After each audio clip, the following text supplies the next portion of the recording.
You know, it's becoming apparent to me as I continue to play this game that I'm starting to get some of my skill back. Not that I was pro as fuck at this game before, but I'm able to do some of the things that I used to during my month-long stretch of playing this game where I just inhaled this fucking game across an entire month, and that's where all my free time went. I'm starting to get a little better, so it may be possible sometime soon that I switch to master mode or pull, at least do trial of the sword or something like that. I don't know, but I must say that God, every time I even look at the concept art of this game, I see the fucking bridge across Lake Hylia. I'm kind of curious what in that shot Link is climbing up. It looks like one of the cliffs in the Badlands near the border of Gerudo Desert. Based on that angle and where it's facing Hyrule Castle, I'm kind of curious where that cliff is. Fuck the Guardian. I don't care. I do want to get one more shot of that cliff, see like if I can identify where that is, because it's just interesting to me. That's such a great telling shot, and of course this is on the Great Plateau. At least I think it is. Looks like it. It's definitely the right angle. Give me the cliff shot? No! Why? Link! Put that arrow down! Isn't this exciting? Watching just the little pre-roll title screen of concept art.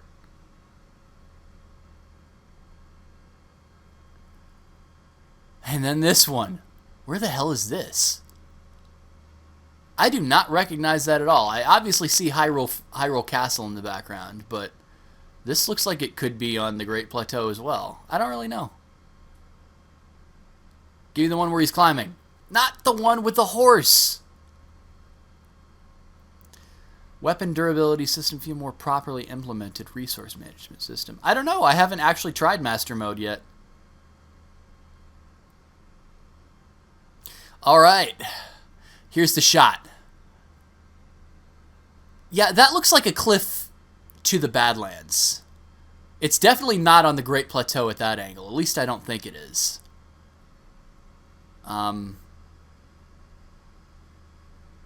That's the like the southern end of the Lake Hylia Bridge. Let's try.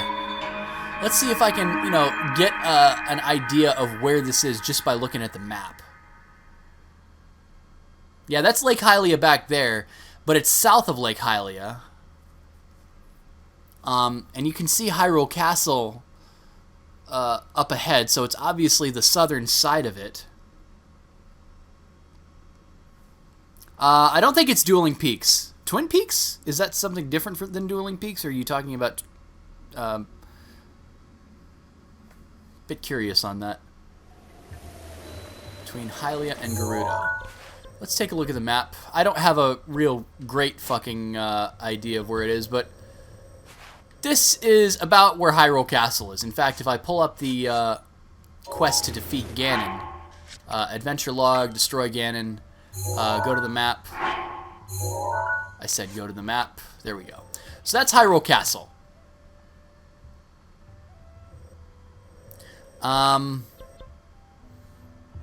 And this is like the southern edge of Lake Hylia. It's gotta be like one of these cliffs right here. Like maybe near Spectacle Rock. That would be pretty cool. It's completely irrelevant.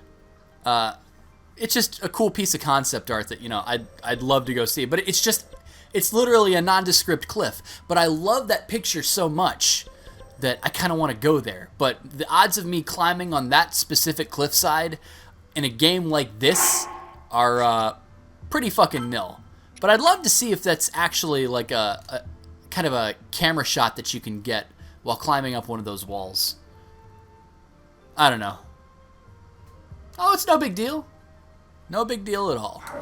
Alright, so the last time now I guess this isn't a great judge of lag because Kakariko Village itself is generally laggy. I'm getting about 15, 20 frames a second right now. But does everything look good on your end, guys? This is certainly an intensive little shot here. It is raining in Kakariko Village, which by itself is like double lag. I'm sure somebody else has found it by now. That just pisses me off that it doesn't like default to it doesn't default to at least like middle of the road quality on the Elgato. Because I did not realize that was actually a slider. I thought that just what my internet speed demanded. So that just kind of pisses me off. Anyways, I suppose it's finally time to get started. Last we left off, I was here in Kakariko Village, and it's time to continue the main quest and meet Impa. So, you there! Who are you? How dare you trespass upon Lady Impa's abode? Is that a Sheikah Slate? Yes, it is. It's not possible. It is possible. And it's not only possible, it's probable. Thank you, Dorian. Sure, I guess. The legends. Well, you're about to find out what Lady Impa looks like. If you're expecting something along the lines of, well, Ocarina of Time, sorry to tell you, it's not gonna be it's not gonna be that way. Oh, hello there. Yes, I'm a man. Paya. That's a weird hairstyle, girl. It's like twin buns. That's some Chun-Li shit. Except the problem is, it's not really some Chun-Li shit because she's got long hair in back.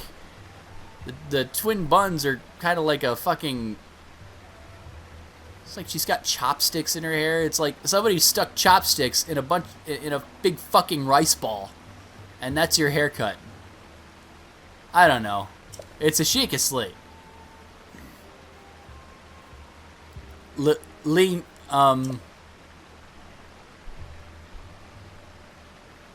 Wow, she's so shy. Look at her. Just kind of watch her idle animation. She'll shake, she'll kind of peek, and then she'll go back to hiding. I like that. Paya. There you go.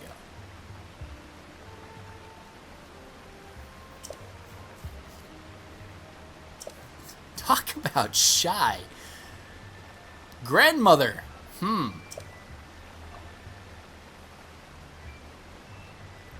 Alrighty. Everybody ready? Time to say hi to Impa.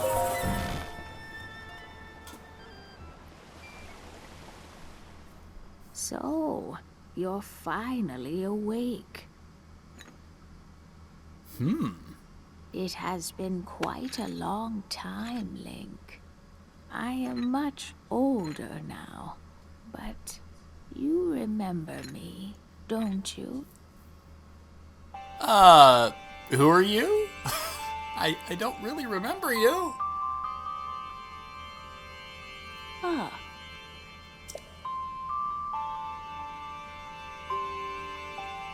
Yeah, pretty unfamiliar. I mean, I certainly remember the name Impa, but you're going to have to be more specific. We've got Old Lady Impa from fucking the original Legend of Zeldas. We've got Fat Impa from the Oracles. We've got that badass, weird, like, ninja girl from Ocarina of Time. We've got badass ninja girl / old lady in Skyward Sword. Like, you're going to have to be more specific. Oh, you're just another old lady. Okay.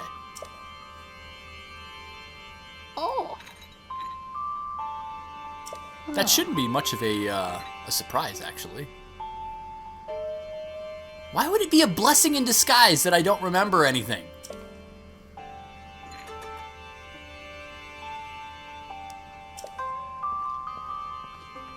$100 years ago. It was destroyed? Oh no!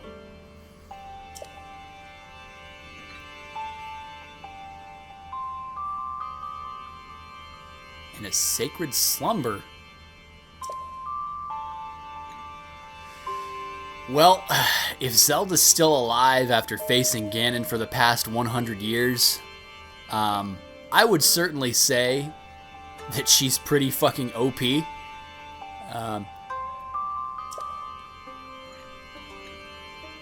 Some words.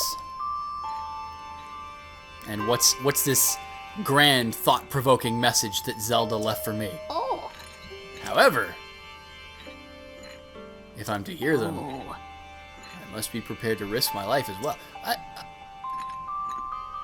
I got off the fucking Great Plateau. Old dude asked me if my intention was to go to Hyrule Castle. It's like, what the fuck would I go there for? It's dangerous as fuck. But yeah, I guess I'll go there. Sure.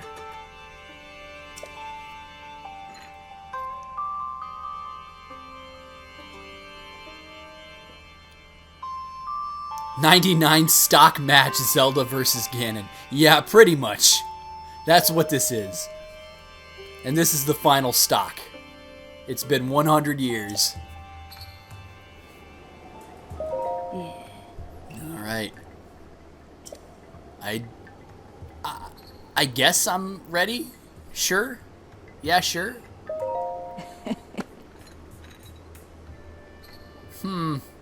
Much older now. I wonder if she looked like one of the badass Impas from either like OOT or Skyward Sword originally.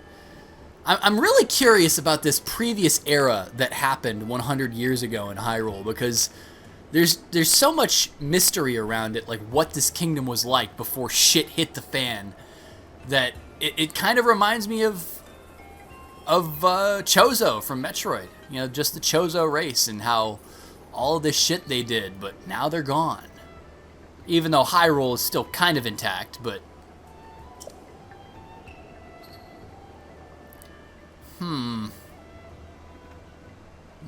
Yep, courage and justice on my side.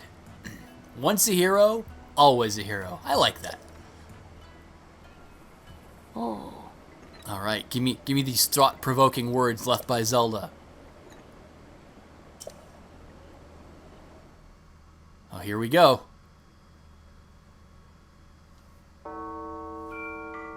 The history of the royal family of Hyrule is also the history of Calamity Ganon, a primal evil that has endured over the ages. I love story time. This evil has been turned back time and time again by a warrior wielding the soul of a hero and a princess who carries the blood of the goddess.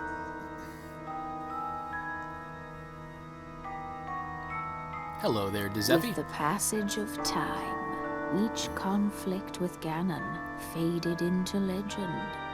So listen closely as I tell you of this legend that occurred 10,000 years ago. Now this is the one that the King of Hyrule spoke of previously, the previous time. Hyrule was then Hyrule blossoming Ganon, as not a this highly last one. advanced civilization. Even the most powerful monsters posed little threat to the denizens of the realm. The people thought it wise to utilize their technological prowess to ensure the safety of the land should Calamity Ganon ever return. Again, the Breath of the Wild theme song playing, just awesome. They constructed 4 mechanical wonders that came to be known as the Divine Beasts. They also built a legion of autonomous weapons called Guardians. The Divine Beasts were piloted by 4 individuals of exceptional skill from across the land. Gerudo. And thus, the plan to neutralize Ganon Zora. was forged.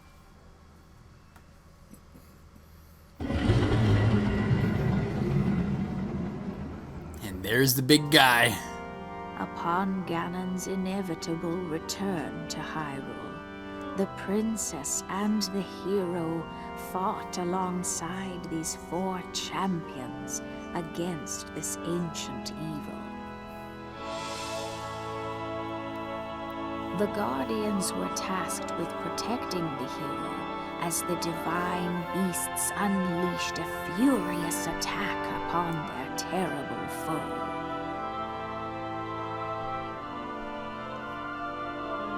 Jesus Christ, talk about overwhelmed. And when the hero wielding the sword that seals the darkness delivered his final blow, the princess used her sacred power to seal away Calamity Ganon.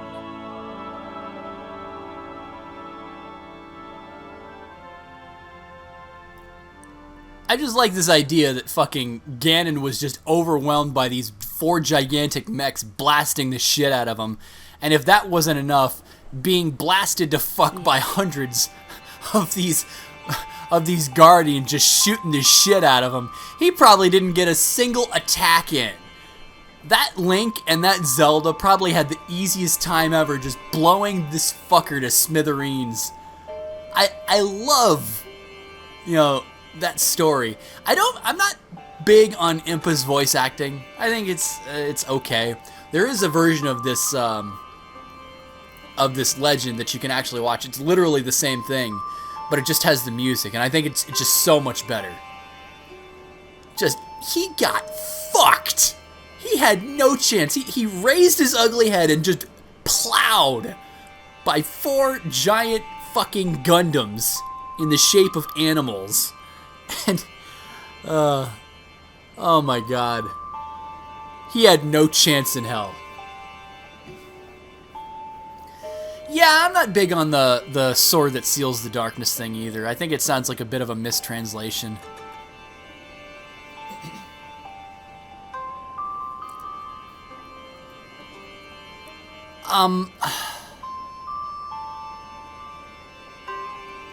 The thing is that if you remember, and this is what's so hard to think about the theorizing of this game, because the King of Hyrule says that the Demon King was born into this world, so he's obviously talking about Ganon, or Ganondorf, not necessarily Ganon. He was born like a mortal, so it's obviously referring to Ganondorf.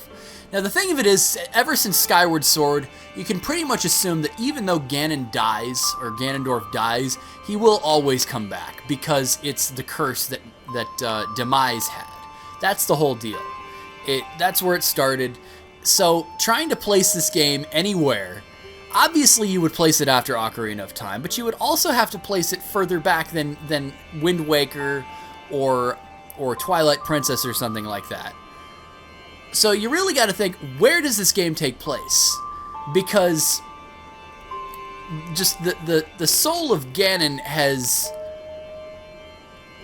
even more so than when he was just a raging beast in fucking oracles. And it's arguable whether he was a raging beast in the original Legend of Zelda or not. Zelda or not. This is even more primordial than just a beast, because this is literally just festering evil and hatred. If he's literally just a curse now. I am using a Blue Snowball microphone actually right now. Does it sound alright? It's probably a little bit echoey because I don't have like soundproofing in my room or anything like that. Zelda. Yeah, that's generally the idea. This is Ganon Thulu. So you obviously would place this pretty much at the end of any of the timelines if it really goes anywhere. But the problem is there's so many things that conflict because there are Rito and Zoras in this game. Now, if you've played Wind Waker, you know that the Rito evolved from the Zoras, basically due to necessity. Why, I really don't know, because, you know, if you would think that they would survive just fine in a world filled with a giant ocean. Connecting all the splits back together to this game, temporally, that doesn't really make much sense to reconnect a split in a timeline. I'm sure that's probably going to be something like what fucking Nintendo does, but, you know, just in the mechanics of how time works and how, you know, branches of a river just get wider and wider and wider. I mean, we don't know really anything about time, but based on how fiction has always happened, I don't think there's ever been a time where time has rejoined together after splitting. I don't know.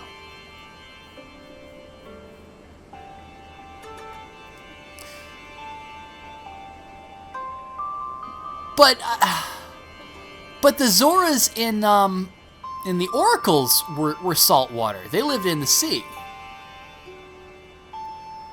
You know, they were like, don't confuse us with those pesky river Zoras. You know, the fucking Link to the Past era Zoras. I don't know. It's so convoluted. I am not going to try and place this game in any specific area.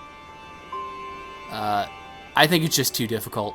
And not to mention, I don't really care that much anymore. The existence of the official Zelda timeline kind of disenfranchised me to the whole thing. I'm not a big fan of how they did it. I got Hyrule Historia. I finally read it, and I finally, you know, pieced together what they offered, and it's like, oh, okay, I guess with their mindset, it does make a little bit of sense.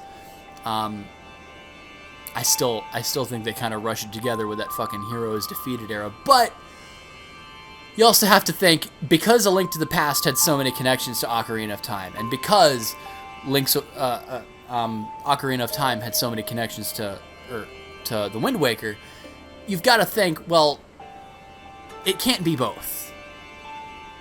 And plus the existence of Twilight Princess having so many similarities. Obviously, they put A Link to the Past where it was because of the connections that it had to OOT. So, I guess.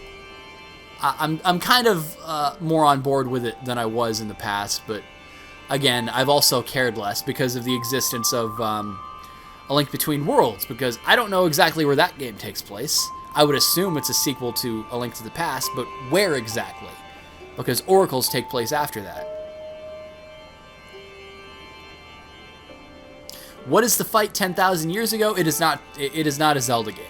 Nor is the fight 100 years ago. People are thinking, well, this is where Link was defeated.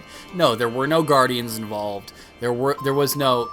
the 10,000 years ago thing still had to have happened well after Ganon became this, like, primordial Calamity Ganon. Because the 10,000 years ago thing, those Hyruleans invented the Divine Beasts and the Guardians to fight Ganon.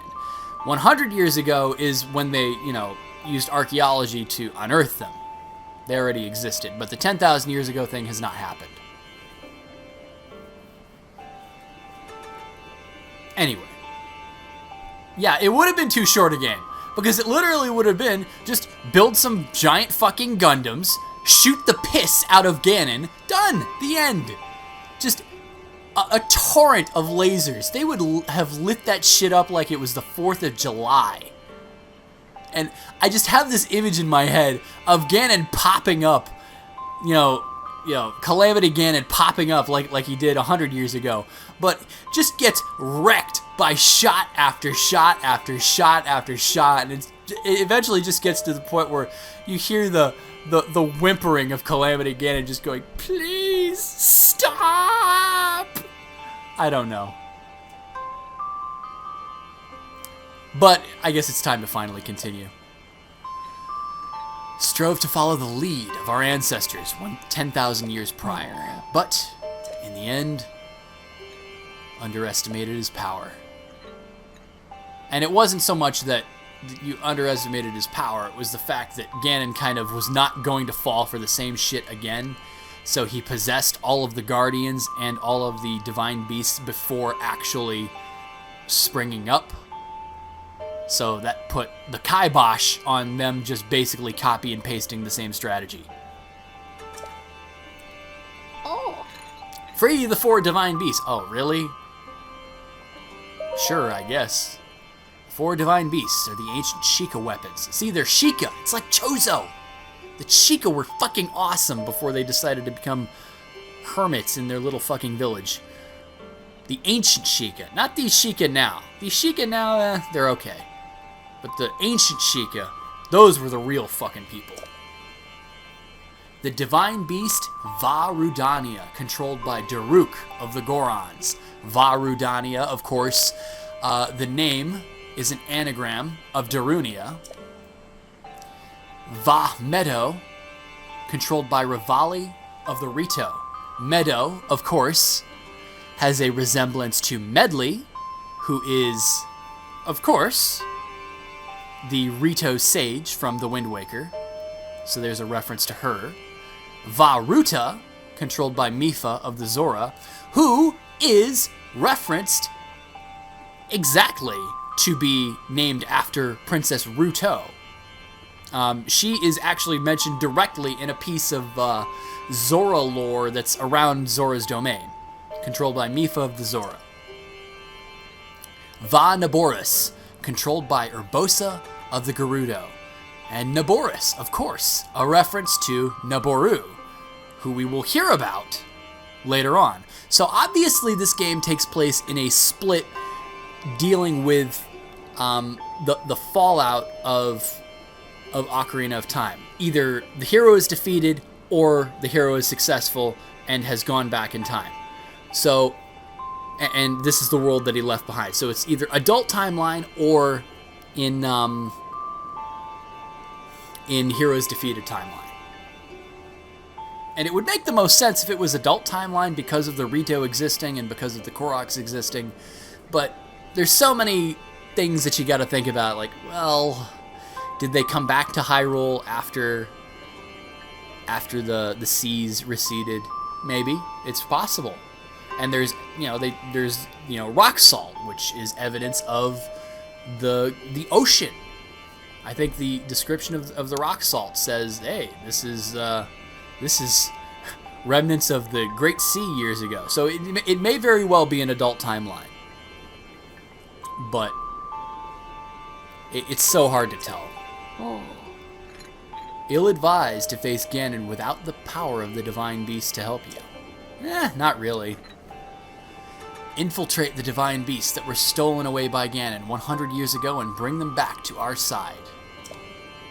More information on these Divine Beasts can be found by locating the 4 races scattered across Hyrule.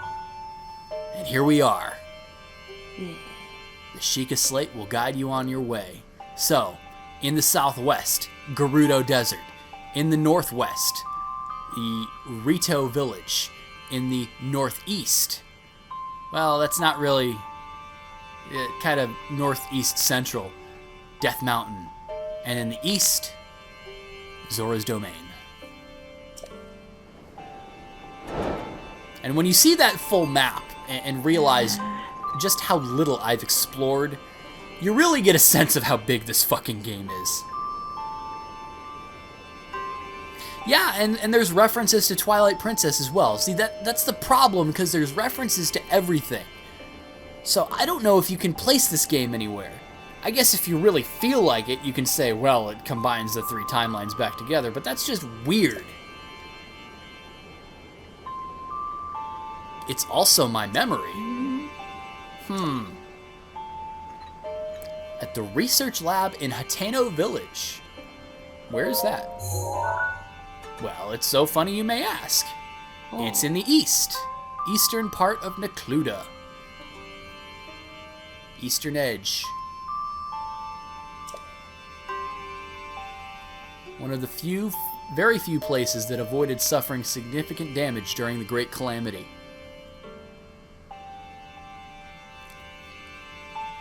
I don't think there's references to Hyrule Warriors. Locked mementos. You are Princess Zelda's only hope and Hyrule's as well. You cannot turn back now. Follow your heart and seize your destiny. Seek out Impa, complete. Alright, folks. Well, we have our mission in mind. Free the 4 divine beasts, but also go unlock the final function of the Sheikah Slate.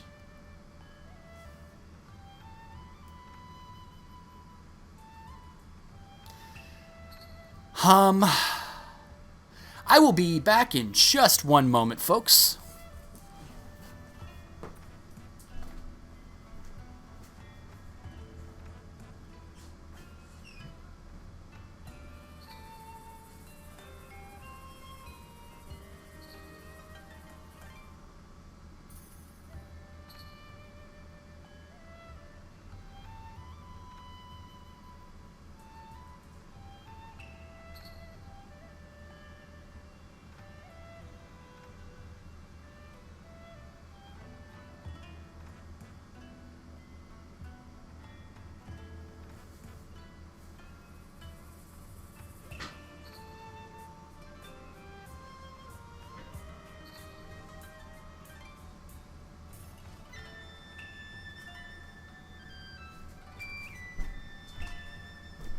Alrighty.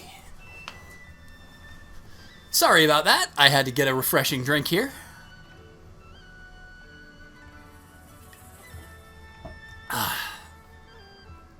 Side quest time. Yeah, pretty much. That's the problem with these games, is that there's a major apocalypse coming. You know, whether it's Alduin or fucking Dagoth or fucking Calamity Ganon. There's always this big apocalypse that's about to happen in these sandbox style games. But there's also a whole bunch of extra shit to do. Journal of various worries. My wife left me today. What's more important, the cuckoos or me? I chose the cuckoos. What? I'm certainly glad to be streaming. It's been a while since I've been on the regular doing all this stuff, so it's definitely good to be back, guys. A painter unfamiliar to any of us has arrived in the village. He claims he's searching for the Great Fairy Fountain. Ah, that's what I gotta do next. But that's near where the village's spirit protector resides. Spirit protector? The fuck are you talking about? Make sure the outsider doesn't learn of the location of the fountain or the 2 shrines near it. 2 shrines? Well, I went to one of them already. What's the problem? You know what? Fuck it. I don't have a thing of worries. It was still drizzling just a little bit. But yes. Good old Kakariko village. I love this place.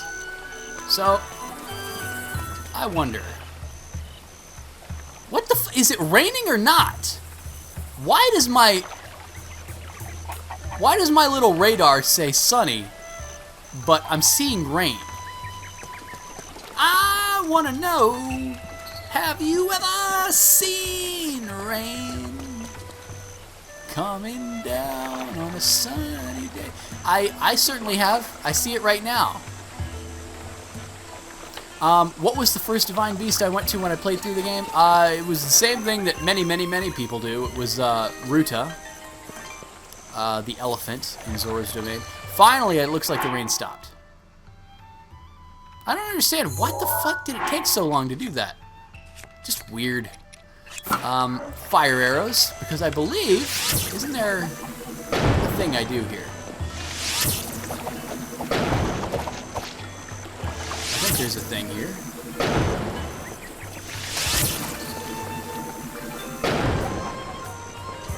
All 4 of them? Anything? Possibly? No? Did I just waste my time? Why did I think there's something to do there? Maybe there's like a side quest or something like that that I'm almost positive I was asked to do that before too. Yes, Kakariko Village does have a Japanese theme. It's meant to be like a hidden ninja village. Meant to be anyway. Cuckoo! Hello, Cuckoo. They look weird in this game. They're all colorful. Fly, Cuckoo, fly! Yes, I'm a fellow traveler. Pikango, the painter. No, I will not hit the Cuckoo. You love art. You simply love fishing. The Great Fairy Fountain. Breathtakingly beautiful. Some kind of mysterious power on people. Since you're an outsider, well.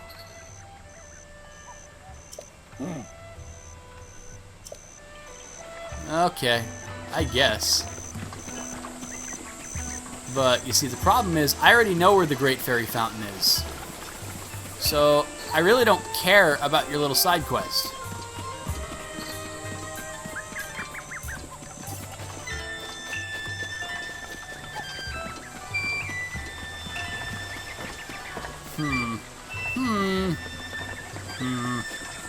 Up the mountain I go. Not really a mountain, more of a bluff.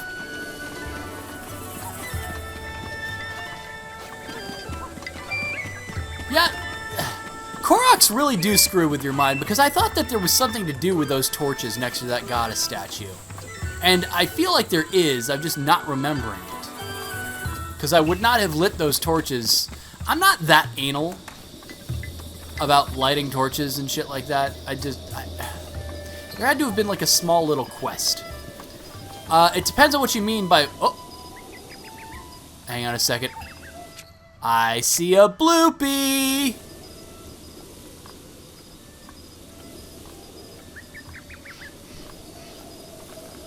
I see a bloopy.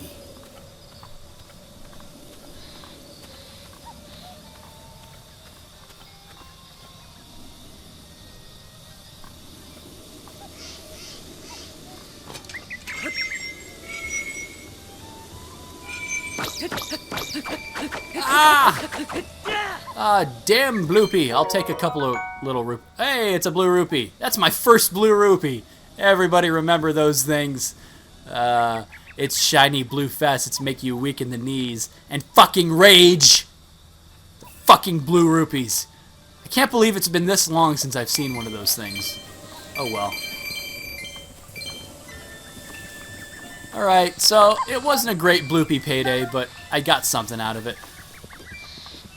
And that being said, a fairy gives you 5 hearts.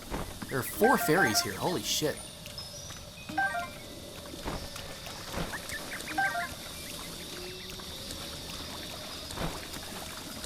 Everybody remembers the Shadow Temple. I remember being scared shitless of it when I was a kid. Now I could just go in it and not give a shit, but, you know, that's just the thing that kids were. Oh my god, what is this? This is an interesting flower. It's the Silent Princess. This lovely flower was said to have been a favorite of the Princess of Hyrule. Once feared to have gone extinct, it's recently been spotted growing in the wild. This is the flower that shows up on the logo of the game. Along with the Master Sword, you've got Silent Princess. So it's just a cool little thing that it's actually an item in the game. It really doesn't serve much purpose besides upgrading one very specific piece of armor. But besides that, it's a thing. It's just a thing like the rest of the things in this game. Examine. Boy, sweet boy. Boy, lovely boy. A man has not drank for a day and a night. A boy could make a friend. Go the fuck away, Jack and Hagar. I'll pass. Nah, I'll just Sure. Kotera was once a beautiful spring. Fewer and fewer travelers arrived to offer me rupees. As a result, your power abandoned you. Nearly powerless, beg for help, need rupees to become whole again by cheering, subbing, and tipping. 100 rupees. Is that your Patreon stretch goal? Well, I guess it's better than 1,000 rupees.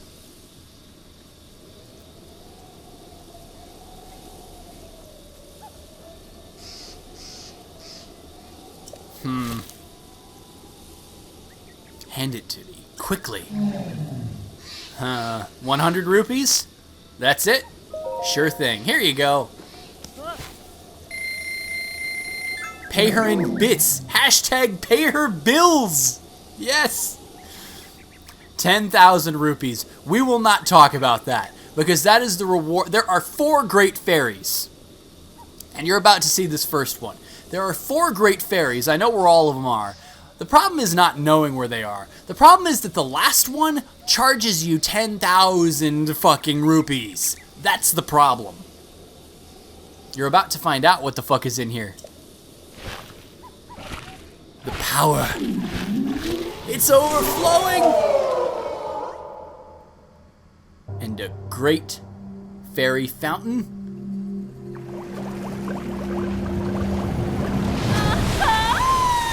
Oh my god! She's enormous! Still not as creepy as the ones from OOT. The mascara looks a little,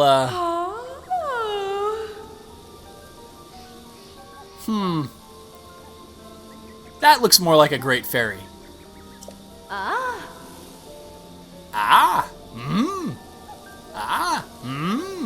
I've heard that so many times because I've upgraded my armor from this creature so many times. I need an adult too. It is so intoxicating.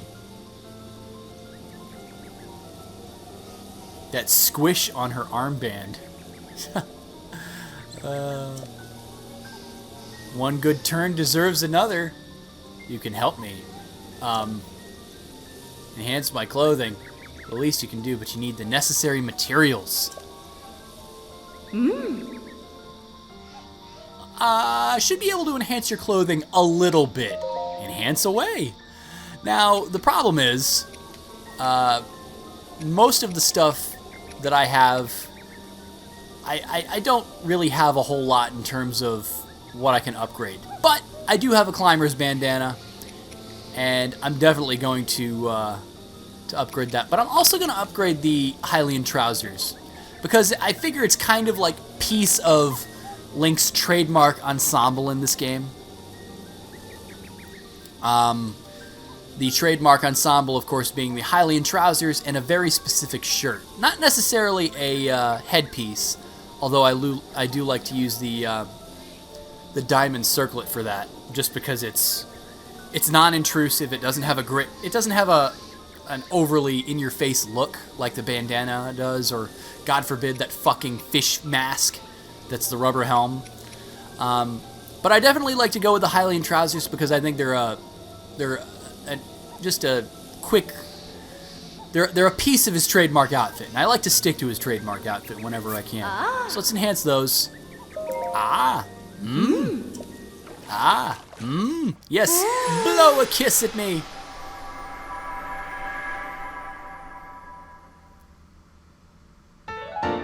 Da-na-na-na. All right, that's one stage. All finished, just a bit stronger now. Now, set bonuses. Clothes of a set that have all been enhanced twice could have a bonus, but only if you wear the whole set. And not all sets have a bonus. Yes, enhance more. Enhance that bandana. Now, I probably have the materials, or I'm probably close to having all the materials for the next stage of the Hylian trousers, but I need another fairy. Because you can only do it one stage at a time per great fairy that you have unlocked. So it's time to upgrade the climber's bandana.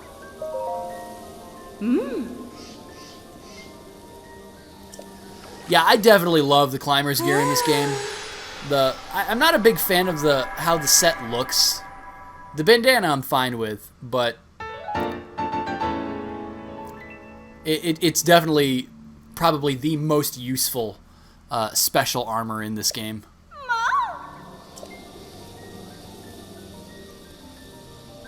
It's not possible. Or once you've restored the power of your sisters. Hence, paid their bills. Hashtag pay the fairies bills.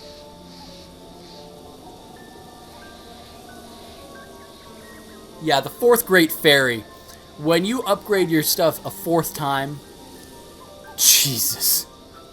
Yeah, I'd be definitely terrified of what she does to Link. The set of the wild, I actually like it. Some people think that it too closely matches the one that the 8-bit Link amiibo gives you, but I like it. It's definitely, the fabric looks a little bit more detailed than 8-bit Link's does. I enjoy it. I've heard a lot of people dye it because clothes dyeing is a thing in this game, but the only tunic that you can actually do that with is the Tunic of the Wild. So, yeah, I'm not a big fan of the shorts. I'm more of a tights lip guy for Link, which is why you could just use the Hylian trousers if you want, but then you won't get a set bonus. But, who cares? Link's going on a quest to hashtag pay bills across Hyrule. Good job. Good job. I like shorts because they're comfortable and easy to wear. Okay, youngster. Youngster wants to fight. Wow. Okay, Kotera. Bye. That was the manliest thing ever. Oh, fuck. So there's not really much else that I can do here. I guess go back to my horse. That's my horse! Although I do find it interesting to note that there is a clothes shop.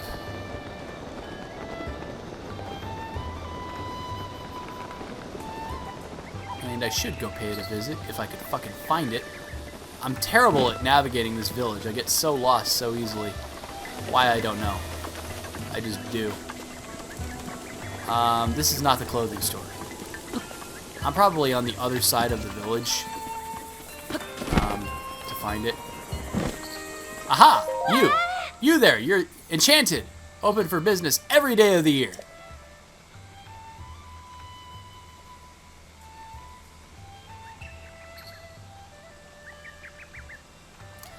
Totally your type. Wow. Link must have really gotten a lot of the girls with that fucking ponytail of his. A Sheikah Slate. Yeah, huh? Incredible thing that only incredible people can have. How many of the armors am I planning on getting? Are you talking about the elemental armors and all the special armors in this game? Or are you talking about the amiibo ones? Because the amiibo ones I really don't have any intention of scanning. Because that's just going to turn into a reset fest, and I don't really think that's something to care about.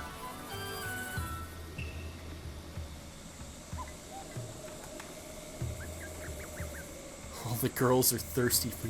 The set's in game. I'm given the fact that I plan on doing all 120 shrines in this playthrough.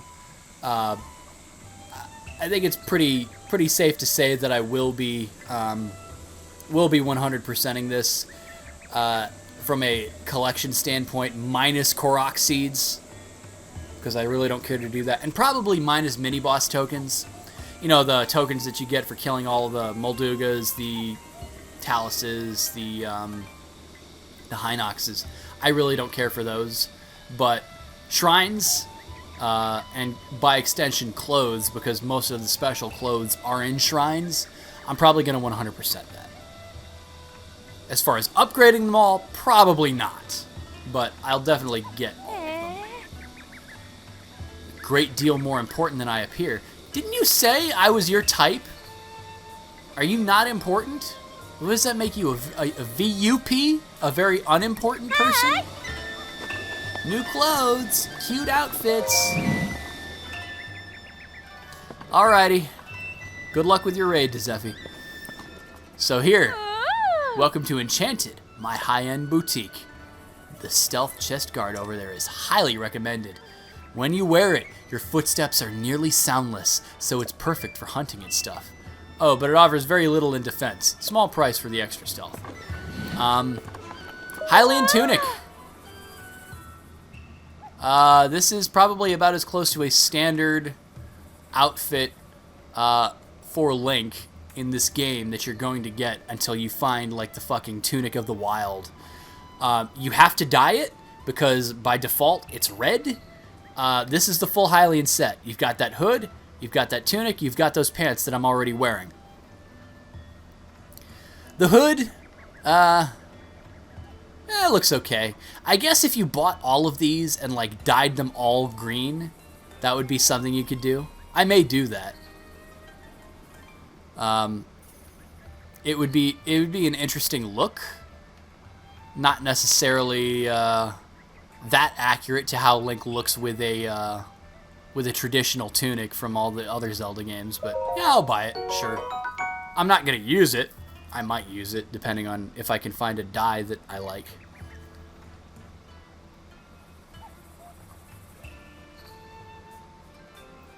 That hood is better than sex. You obviously have not had sex. Recently, anyway. That hood, it's okay. For 60 rupees, I'll take it. But I would not say it's better than sex. I think that's a very silly statement to make. But yes, this is about as close as you are going to get to a Sheik outfit.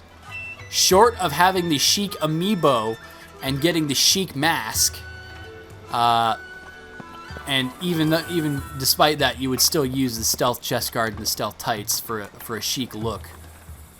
Oh, come on, Trey. I could afford most of this. I could afford at least 2 of these. The problem is, I'm not sold on the stealth in this game. And here's why. The problem with the stealth is that it doesn't seem to ever be a factor unless you are crouching. And I still don't really notice much of a sound difference as far as enemy detection between having no stealth and having 3 stealth. Now, somebody can correct me on this if I'm wrong. And it does look badass. Now, the one thing that I will say about the stealth set that I love, that I absolutely love, and yes, you can dye the set of the wild. That's the only set that you can do because the ones from the amiibos, you know, the tunic, the set of time, the set of the winds, the heroes set, all of the sets, the Skyward set, those cannot be dyed, but the set of the wild can. So you can have a Link in white armor or a white tunic, or you can have, you know, the 4 swords colors of Link if you want.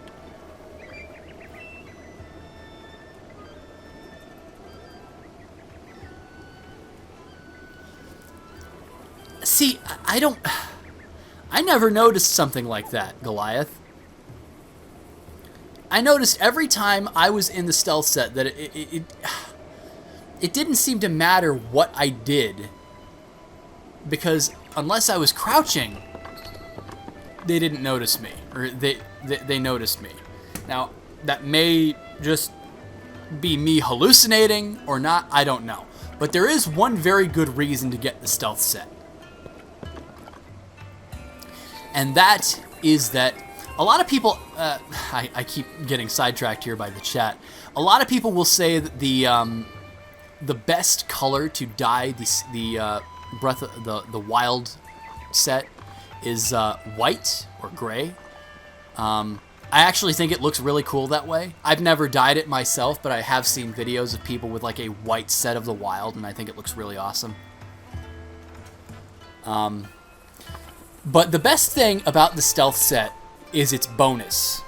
When you have all 3 pieces, and when you've upgraded them all twice, the bonus is that your night speed goes up.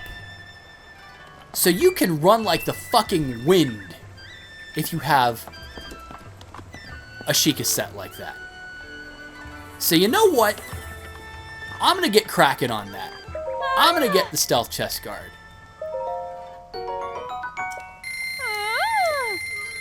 And I'm gonna get the stealth tights. And have 60 rupees left to my name. I'm not gonna be able to buy the hood or the mask, whichever it is. I need 500 for that. But I'm gonna get those. And I'm not gonna look great. Oh, actually that doesn't look too bad. Holy shit! With the hood! With the Hylian hood, that actually looks pretty fucking awesome.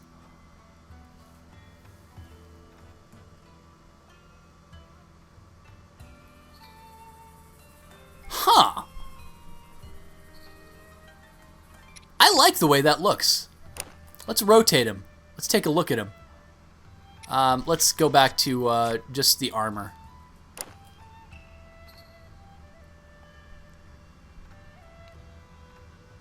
That actually looks good. The hood adds to that. I don't really like the hood when you combine it with the rest of the Hylian gear. I think it looks really out of place like this. Unless you were to dye it. Not a big fan of the hood in that regard. But with the Sheikah set, or the stealth set, yeah, chat is meant to be a distraction, so who gives a fuck? With the stealth set, I'd say that looks pretty damn good.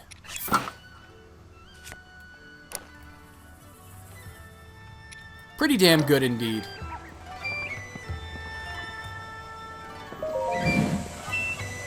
All right. Yeah. How could this happen? Oh no, you're the cuckoo guy. Go fuck yourself. I don't care. I don't care about your first world cuckoo problems. Do not give a fuck. I could care less. I don't care. I am not tracking down all of those cuckoos in this village again. I had to have gone over like 50 times trying to find them. And believe it or not, they can be easily, hidden in plain sight. But I like that. I like that with the hood. Now, I don't have a whole lot in terms of armor, which is why I'm going back to the Great Fairy to see if I have what it takes to upgrade it. I think I can because I have Blue Nightshade. But I like to keep updated with my armor. Otherwise, the enemies are going to start just punching a fucking hole through you. And in that case, you may as well be naked.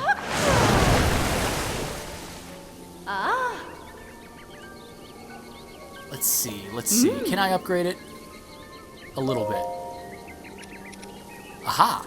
Yep, all I need is Blue Nightshade. Awesome! I can upgrade this. You have not missed much, the Frosty Dude. Actually, you missed Impa's little explanation. But I am in 720p, finally! As it turns out, I can just adjust it on the fucking Elgato. I thought it was an automatic thing based on your internet speed, but obviously I was wrong. Yes, I've heard about set bonuses. Enhance away. Let's get that Hylian hood.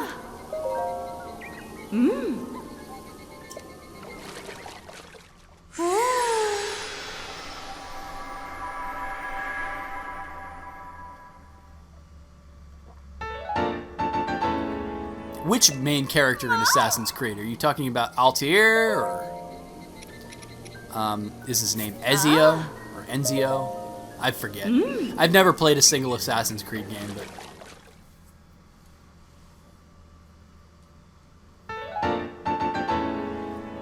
so I get a little bit of an armor boost. Enhance away. I guess I'll upgrade it just because I have bokoblin horns out the ass. And I'm not going to need too many more of those things. And that's it. I have upgraded everything. There is a limit. there's actually a soft limit and a hard limit. The hard limit is 4. That's the short answer. The soft limit is however many great fairies you have found. And the problem with the great fairies is that you need to pay for them. You have to hashtag pay their bills. So, it's based on how much you have in terms of money. Like, I know where all 4 great fairies are. Admittedly, several of them are really far out of the way. Yeah. Where's that horse of mine? Let's land on Vegeta! Hi-Oh Silver. Alright. So, I am at the limit of all the armor that I can upgrade right now. Because I've only unlocked 1 fairy. I'm stuck with 1. Now, I think I should actually go the opposite direction. I should go back the way I came, because I need to go to Hateno Village. I could actually go up to Zora's domain right now. Oh, come on, horsey.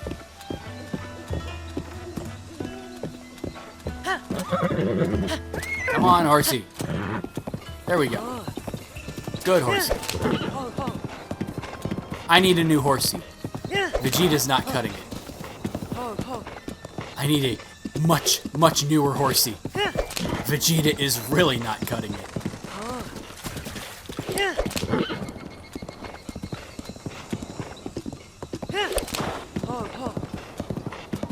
God, my computer is going on fucking overdrive right now trying to keep up with this. I hope it doesn't blow up.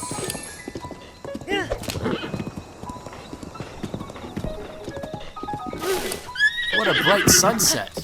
What a terrible night to have a curse. And now that I've been to Kakariko Village, I am going to start running into certain people. And we are going to find one of those certain people dead ahead. And those certain people may or may not want to kill me. For reasons that we will discuss later.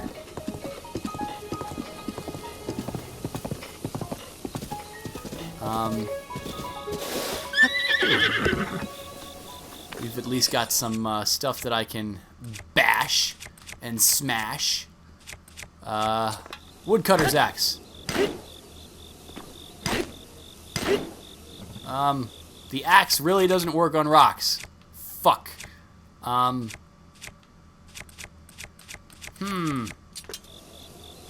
guess I can just use a bomb. I can mine with a bomb! I'll take the amber. And an iron shroom. Oh my god. My poor computer. The least scary Great Fairy, I think, was the one in Wind Waker. Alright. So this person was not here before. I know exactly what this person is because I've done this so many times in my attempts to Let's Play this game. This person, waving at me. Oh, you seem like a friendly person. You're waving at me? Hi there. Oh. Just a traveler, you don't have a name. Imagine that. I wonder why. I can tell you've trained your body well. I'd say you're familiar with both sword and bow, correct? That's a good skill set. Why don't you join the Yiga clan? Yiga clan? What? You don't know? Fine, I'll tell you. The Yiga clan, it's a powerful, brave group of warriors founded by Master Koga and dedicated to defeating a hero thought long dead. I will take your life! Alright, so this is a member of the Yiga clan. These people don't mess around.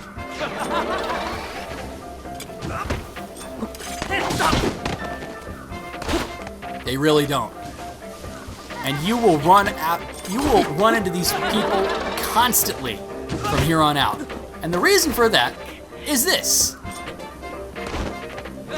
Somebody in Kakariko Village may or may not be a spy for the Yiga clan. And that is discussed later. God, I hate the Yiga clan. I run into them all the fucking time. It annoys the shit out of me. But these are the only people who are going to drop rupees. Enemies will not, because enemies are monsters. And what use do monsters have for rupees? I like that. They drop a vicious sickle, and they love their fucking mighty bananas. They will almost always drop a mighty banana. So that's a thing, too. I'm gonna get rid of my woodcutter's axe for a vicious sickle. I like the way it looks, although, actually I'm gonna drop the vicious sickle and get my woodcutter's axe so that at the very least I can do this. Chop that wood.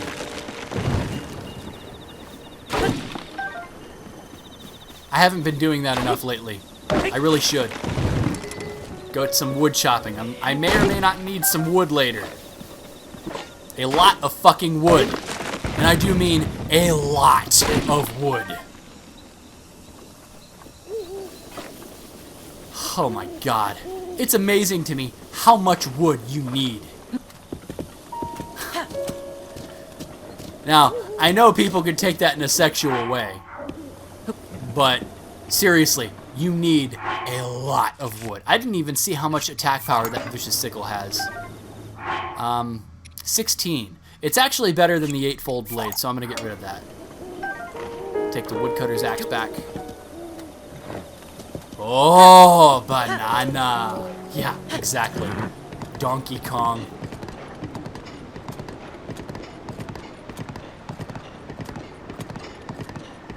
Koga's learned a few moves since joining the Elite Four. Correct. Not that Koga. Koga's kind of a common ninja name, at least in Japanese video games and shit.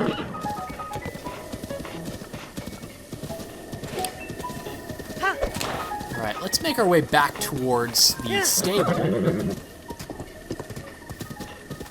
And somewhere around here, aha, some horsies.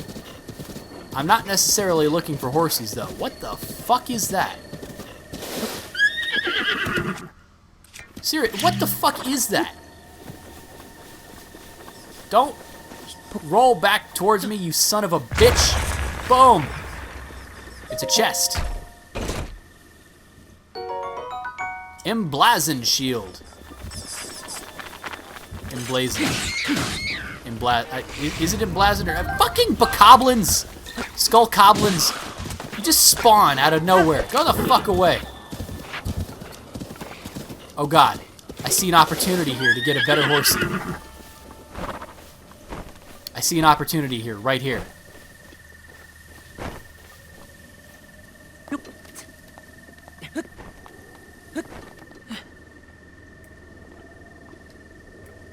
Alright, can I get there? I see a black horse. Black horses are so fucking awesome 90% of the time. No! Haha! Soothe, soothe, soothe, soothe, soothe. Yes, I gotcha. All right, let me get the horse. Fuck, it already has another charge. Come on, horsey. Oh, what the fuck are you doing, horsey? Keese, go the fuck away. Horsey, come back here. I soothed you. Come back.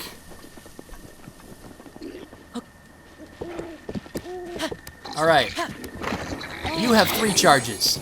You are immediately a better horsey than Vegeta, who I will now abandon. Poor Vegeta.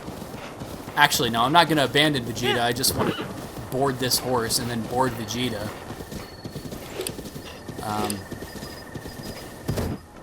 Your whole idea is that you want a collection of horsies. That was a pretty awesome backflip. Yes, I have a gray horse. It's not necessarily a black horse.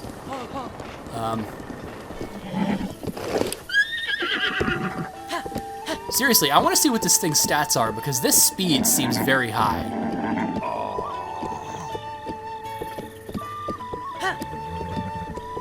Hiya. I don't need directions. I'd like to board my horse. Wow, 4 speed. Almost no strength, but like what? I'm not really familiar what the strength stat does for a horse.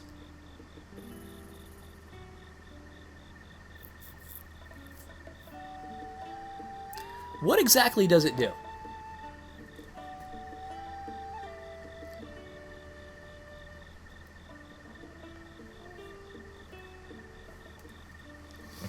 Name it Argo, they say. Isn't that the horse from Shadow of the Colossus? Was that a black horse? I'm already forgetting that game. Is it Argo or Aggro? I think it's Aggro.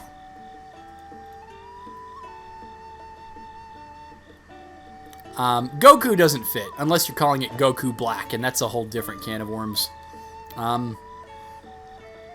What does strength do? Oh, when you trample your enemies. Yeah, I don't really do that a whole lot, so that's kind of a non-stat to me.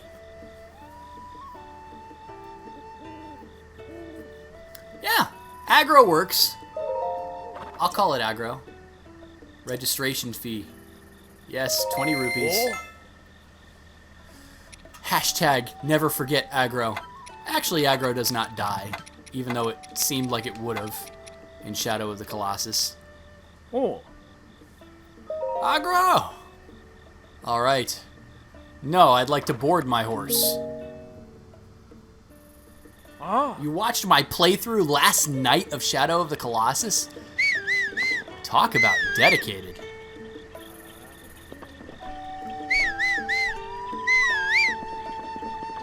I see. You coming this way, Vegeta?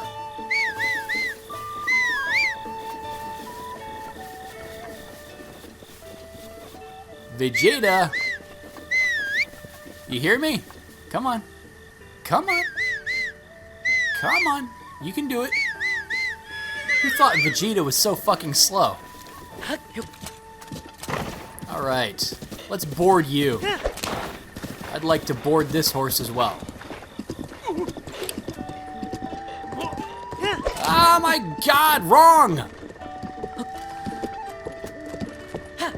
I swear, they slow down in the places that I don't care to slow them down at. Yes, I can speak the English language. Hey! I'd like to board my horse. Board Vegeta.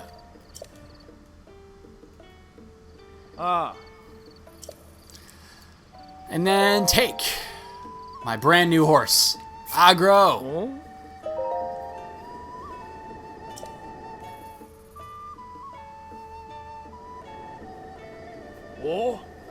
All right. So for 3 stamina and 4 speed, that's pretty fucking good. Now I got this insanely awesome black horse in the Akala region with like 5, 4, 4, and 4. But that's really rare. And it was a full black horse, not like this one. This one looks more gray than black. I guess it's part black.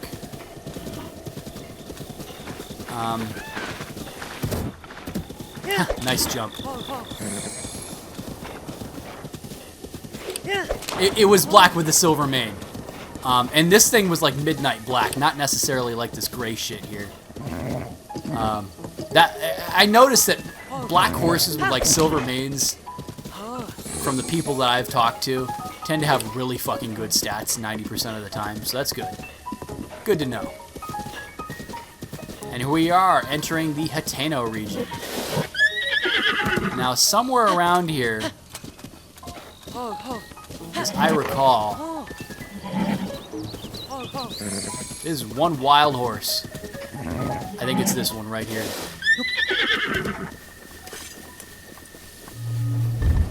Oh. Yep. Oh god. Oh god. Oh! That was a partial parry. Oh god. I'm on fire. Fuck. This is not good. I do that again, I'm dead. Eat some apples. Nom nom nom nom nom. There we go.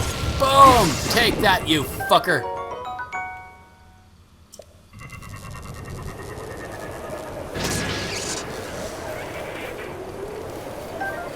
All right.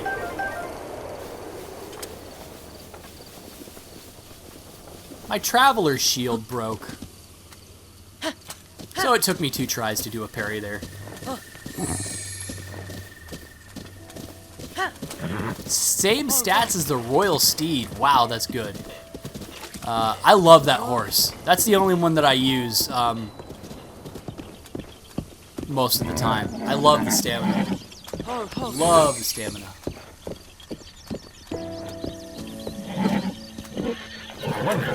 Fort Hateno. What is the story of this place? Can anybody around tell me?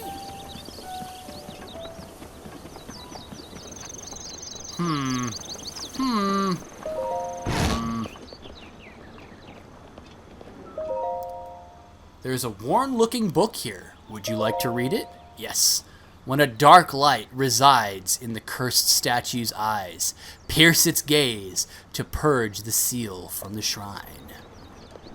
Well, that sounds interesting.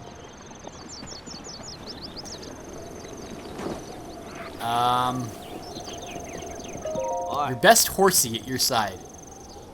There's food that horses just love. It's carrots. Yes. You can buy carrots in Kakariko Village.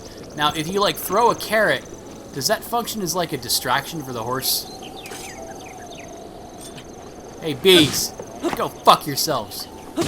Yeah, whack a bee. Get the fuck out of my honey.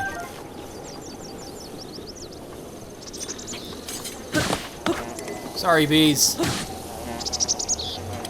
My vicious sickle is badly damaged. I've barely done anything with it. Seriously? It's almost done right now. Wow, that is shit durability. Oh, did I kill another set of bees? I don't know. Hand feeding your horse an Endura carrot. Does that do anything? I'm curious now.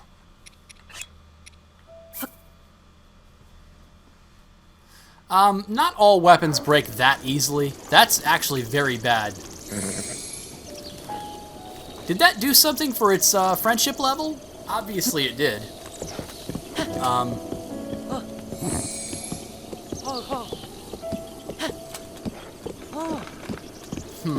Curious. Very curious.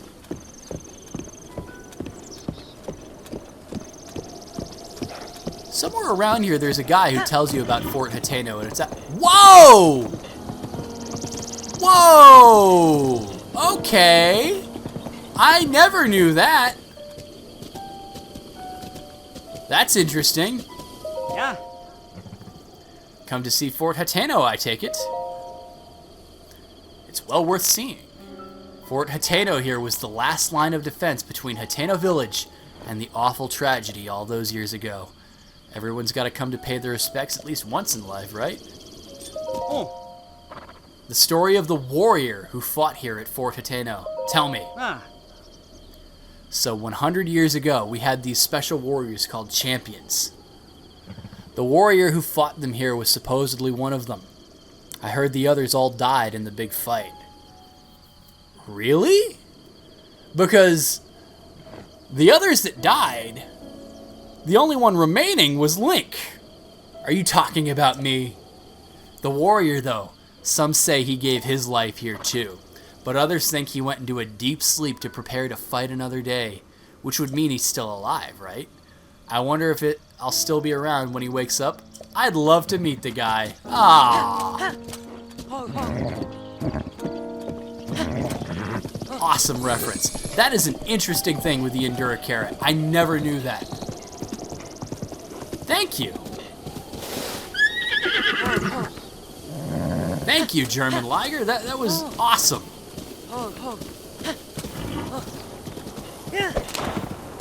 A fork in the road. You know what they say, when you come across a fork in the road, always Take the one on the left.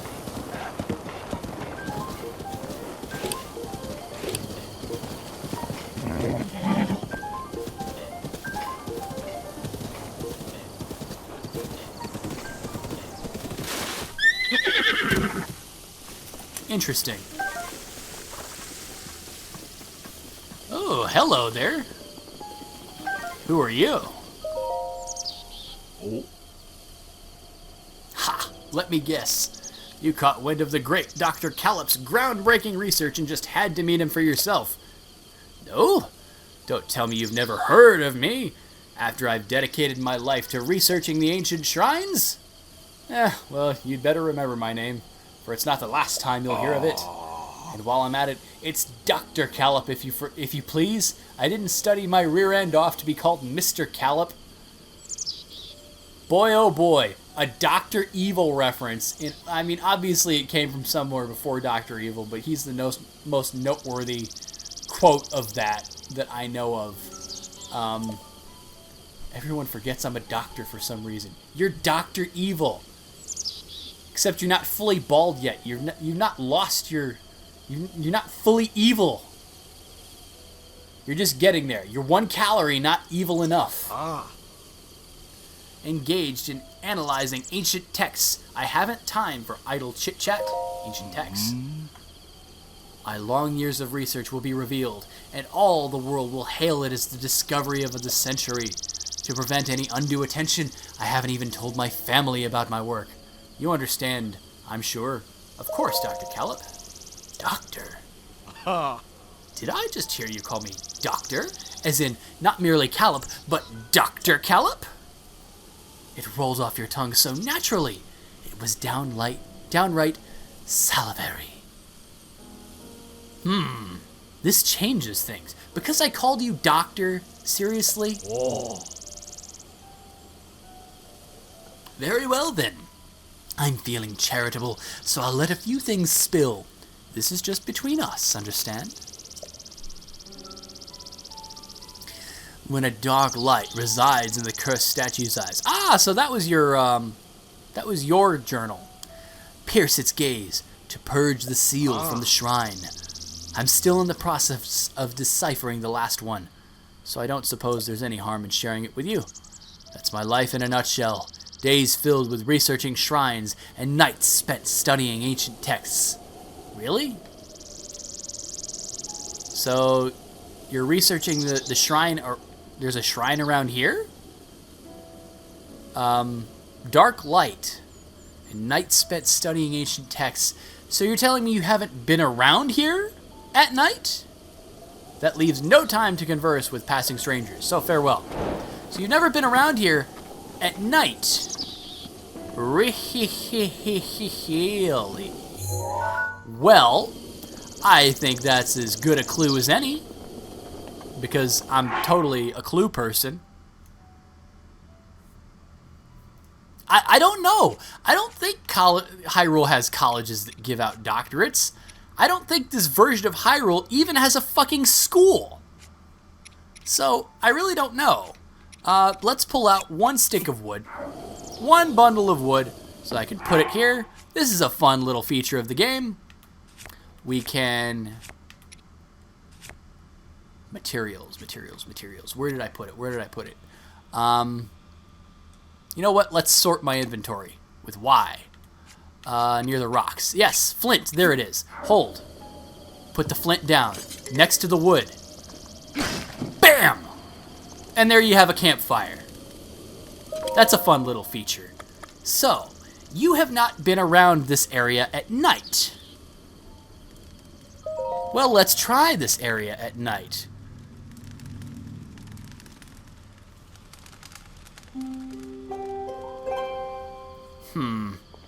Oh, that's creepy and spooky. And here we have some fucking stall goblins. Or a stall goblin. Oh. Whoa.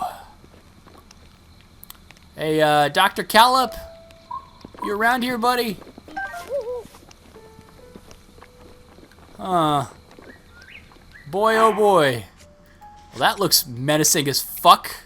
Shrine Quest, the cursed statue. When a dark light resides in the cursed statue's eyes, pierce its gaze to purge the seal from the shrine. A dark light, cursed statue's eyes, pierce its gaze to purge the seal from the shrine. Yeah, it always looks like it's grabbing Link's ass. Very creepy. Hey, I didn't say fire arrow. I said regular arrow. I need more of those. Oh! And all of a sudden, boom! There's a shrine. Funny story, this was one of the last shrines that I found in my original playthrough of this game. I never took the left turn there. And I never really talked to Dr. Kelp at all, so I just missed it. Kam Urog Shrine. There are not poison arrows in this game. I wish there were.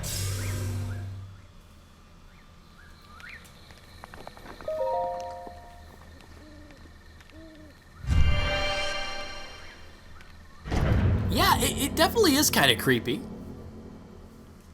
But just the statue goes boom, and then the shrine comes out. It doesn't go beyond just a little creepy, which is unfortunate because there's not a whole lot of horror elements in this game. No re-dead or anything like that. This game does get a bit of a bad rap for its enemy variety, which I think is a bit on the bullshit side because of how big it is. Number one, because of how big it is. Number two, because if you have a wider variety of enemies, you would also need to give them palette swaps as well to make them stronger, because the game is open world. You can go anywhere, anytime, so obviously you can't have fucking silver Lionels at the very start of the game when you don't have the equipment to kill them. I actually made a list way back when of the full list of enemies in this game, including mini-bosses, and the list is actually a little bit more extensive than some people might think. I mean, it's still fairly small for a Zelda game, but you also have to keep in mind that one of the biggest enemies in this game is the fucking weather, which no Zelda game has ever had before as an enemy or a concept like that.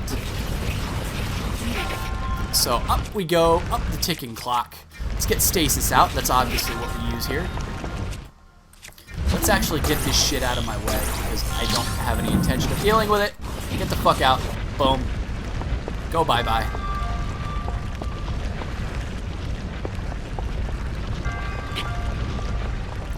Alright.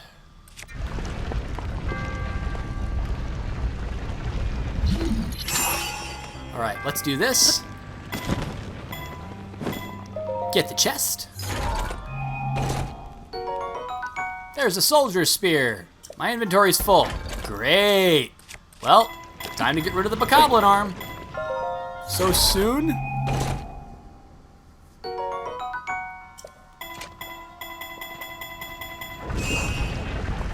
Alright.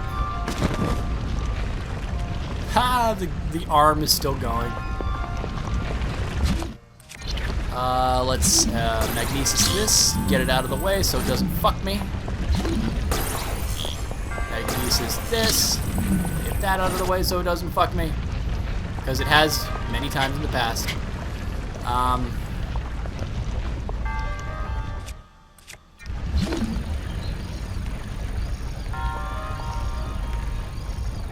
Interesting. Well.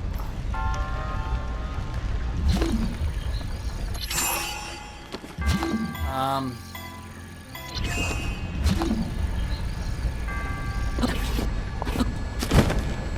let's do that. Here we go.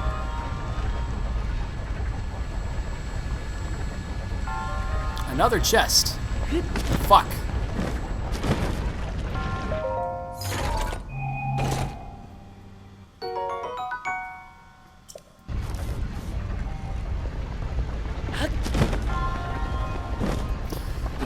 I think that should be all of them in the shrine. Yes, indeed. There's the treasure chest.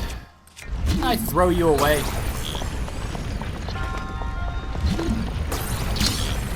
Yes, I did. Get the fuck out.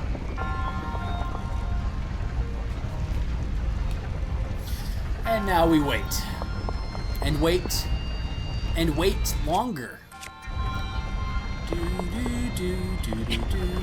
I like the Shield of the Mind's Eye. I like the symbol of the Sheikah. Always looks cool. And if you notice, the Yiga clan symbol is basically the Sheikah symbol, the Lens of Truth, upside down. Kind of an interesting bit of trivia, but not that important.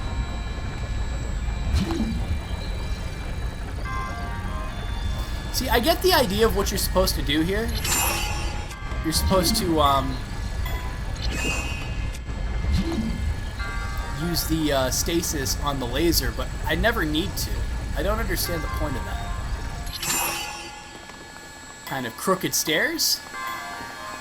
But here we go. The shrine is done. Now, if you guys don't mind, I had a bit too much to drink, so I need to go relieve myself. I will be back momentarily. You guys amuse yourselves amongst chat. I'm sure I'll be amused when I come back, so I'll be right back.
All right.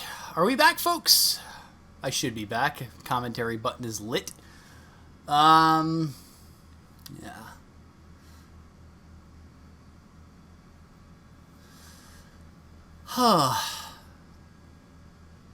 Should be doing homework.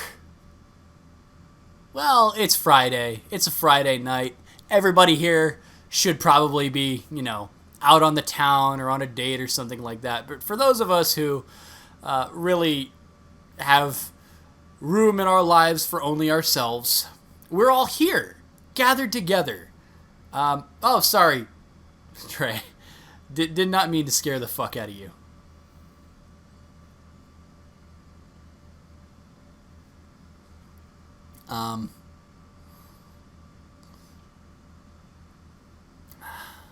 Currently playing Zelda Breath of the Wild. Well, I'm right there along with you. It is one hell of a game, isn't it? May the goddess smile upon you. How many have I completed? I've completed 17 shrines so far. So I'm nearing 1/6 of the shrines done.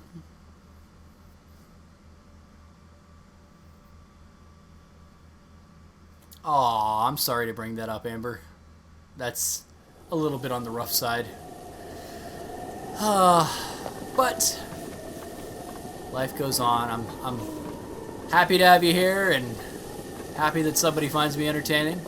Not that I particularly do this for any other reason but my own fucking satisfaction. But always nice to have some company while I'm fucking around. That's the whole point of me coming back and streaming instead of trying to do a YouTube comeback, which I'm sure would not have worked. So far, so good on this. I'm sure I would have made a YouTube video or two and then gone back to the nether that I came from. But good to be back in some form. Yes, the strafing. Horses can do that. If you find a kind of a hard to navigate piece of area that you're in, you can always just kind of manually push the horse in a specific direction, which definitely helps, like up mountains. If for some reason you're trying to take a horse up a fucking mountain, which you shouldn't. Now, as I recall, this person here,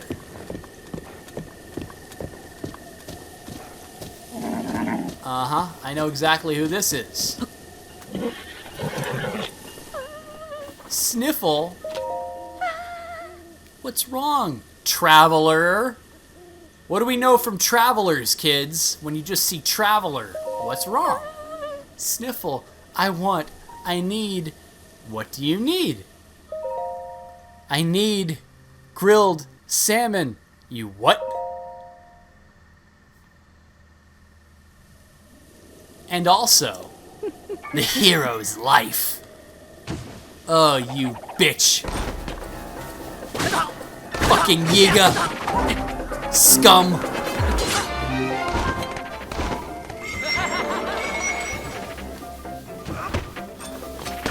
Get the fuck out of my Hyrule, bitch.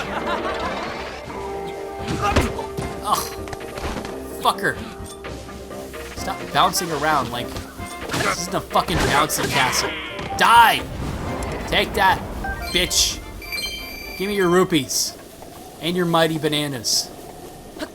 Sorry, let's go, aggro.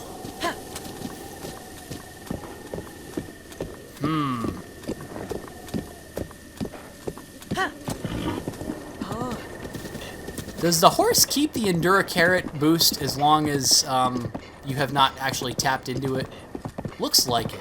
Ho! Hello. Well, this is interesting. Oh, what the fuck? Hello, Bokoblin. What are you doing with a hoe? Who did you steal that from? Fucking shit stain. A farming hoe. Holy shit. That's actually pretty... Like, I love these fucking Bokoblins in this stretch. They have weird, silly weapons. One's got like a fucking deck mop. One's got a pitchfork. One's got a hoe.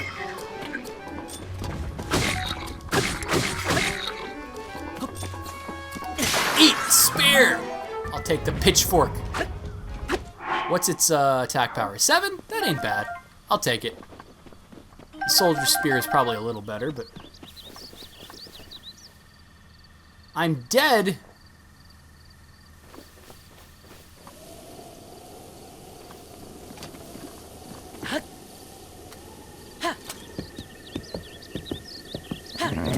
That hoe is into farming? No! Horsey, do what I tell you to do. Cross this bridge. This natural bridge. I love this. Like, this looks fucking crazy. Does this happen in nature? Do, like, fucking rock structures just form little bridges like this? Because that would be awesome if they did, but it seems a little far-fetched to me. Hello, farming bokoblins again. Uh-oh, we've got a moblin. We've got a moblin. Move, motherfucker! Coming through. Excuse me, pardon me, coming through. Fuck. I ate a tomato again. I hate tomatoes. I love tomato sauce. Figure this one out. I love tomato sauce, but I hate tomatoes. Kind of weird. Alright, I'm nearly there. Keep on going. Keep on trucking. Keep it up. Oh shit. Oh shit. What the fuck is this? Does this look like fucking Donkey Kong Country? Do I look like I'm playing Bramble Blast here? What the fuck's with all the bramble? The fuck out of here, Bramble. Fire arrow. Boom goes the Bramble. Hateno Tower. You see Bramble? You know what to do. You burn it. The Bramble burns away. Seriously? That didn't... The fire didn't spread?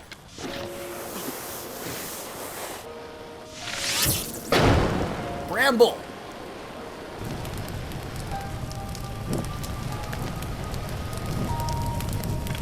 Actually, that actually has an updraft. I want to use the updraft. Fuck! I'm on fire! No! Well, fuck. That's actually cool. Holy shit! That updraft was awesome!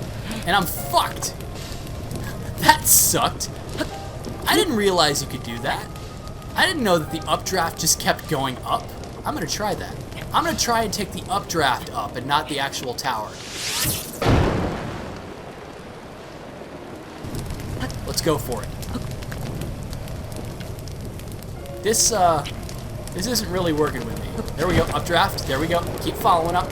Keep going. Keep going. Up, up, up, up, up. Up, up, and away, motherfucker.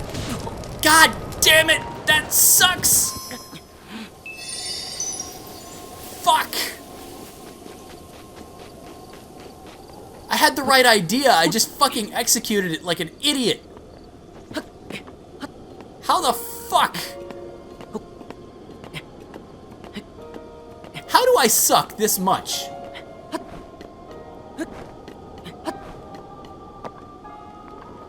I went through 2 fairies on a fucking tower.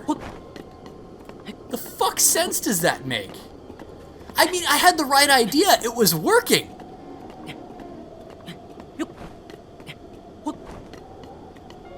I didn't realize that. That's actually an interesting idea for, like, speedrunners, 100% speedrunners. Now, I'm sure they already know about it, but I feel cool that I discovered something like that.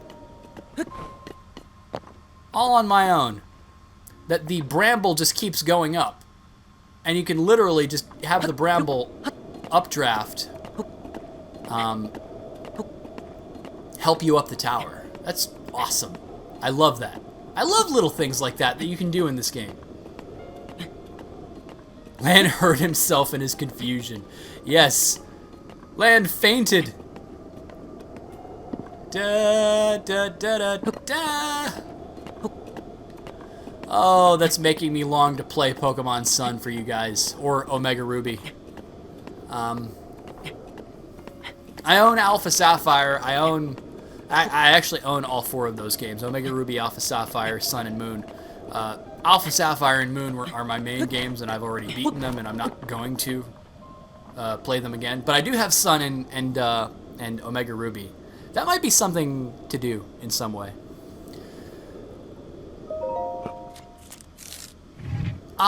You might be able to shoot the bramble with fire arrows as you go up, but the problem is you're limited by your stamina.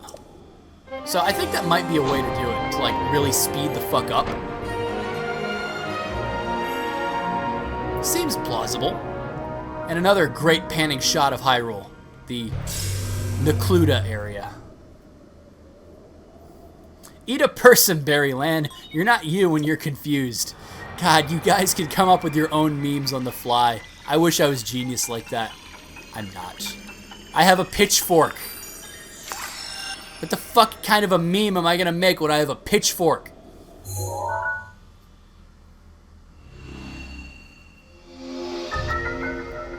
Holy fuck, that is a massive area.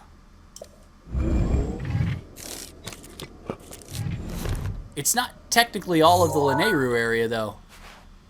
It's just the rest of Necluda, although there is Mount Laneru right there. There's the Peak of Awakening, Purifier Lake. This little stretch here at the Serpent's Mouth. I wonder. This looks like an important area. Maybe, after I go to Hateno Village, I should go there.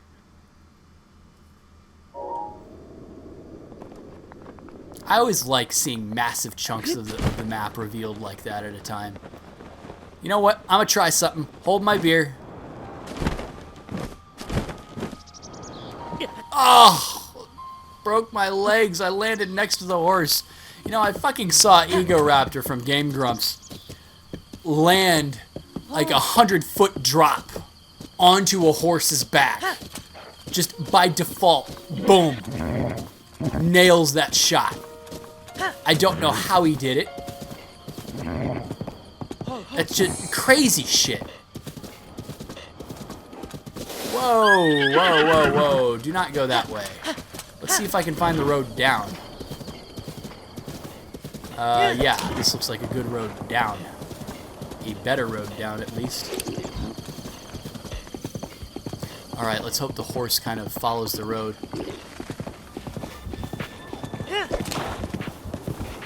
Do I think Metroid 4 will be drug out for years like Zelda? I'm not really sure I understand the question. Are you asking me... Metroid Prime 4? Probably, because Metroid 4 already happened. That was Fusion. Do I think it'll be drug out for years like Breath of Zelda? Probably. I imagine that because all they showed us was like just the logo, they don't have anything. So they just have the earliest phases of development, which means it's going to be at least a year and a half, 2 years before we see it. So I imagine it will drag out, much to my chagrin, but... Oh, there you go. There's your deck broom. Trying to hit me with a broom. Come on, horsey. Go. Keep going. Do not stop. Absolutely do not stop. The Terminator is out there. It can't be bargained with. It can't be reasoned with. It doesn't feel pity or remorse, and it absolutely will not stop until you are dead. Dead. Dead. Can't forget another Metroid 2 remake, though. No, I know you can't. And I understand that game has all the hype from serious Metroid fans who call it the absolute shit. I bet it is. I'm just so fucking lazy and don't... Playing a Metroid game on a computer just feels wrong. I know that's the dumbest excuse ever, but that's legitimately how I feel. Like, I don't know.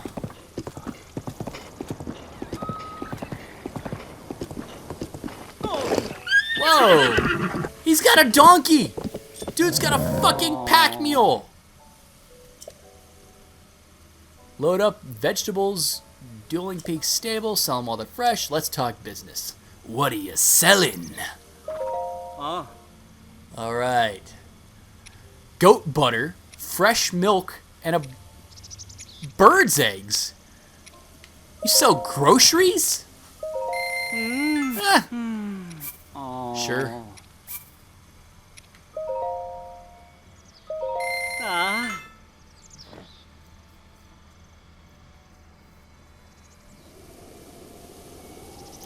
Yeah, I know. I know that they were not in the habit of announcing games so early, but it seems that's what they did with Prime 4. Now, the Samus Returns thing was a bomb that was dropped on everybody. Nobody knew about that shit. And the fact that they were able to do that, just really cool. What are you buying? Let's see. What do I want to sell? Let's sell some luminous stones, although I will need a lot of those admittedly later on, but I can sell a couple for now. You do find a lot of those in just one place. I'll buy anything, like anything. This is the problem that I have with the merchants in this game. I like it.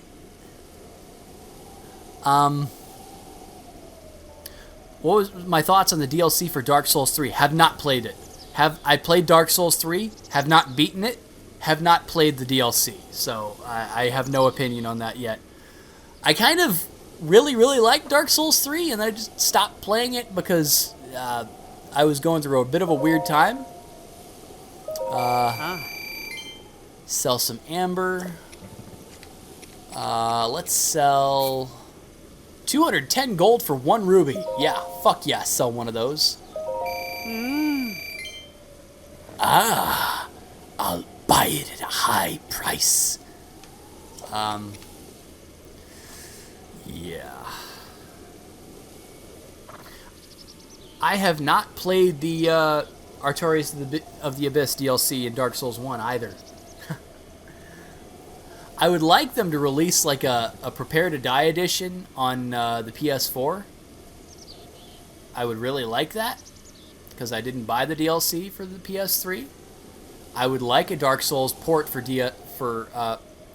PS4, but Xbox One got it. Why the fuck can't I? Come on. Hurry up. Hurry up with it, FromSoft. I need it. Oh. Have they put it on PS4? Because I know they put it on... Xbox Live.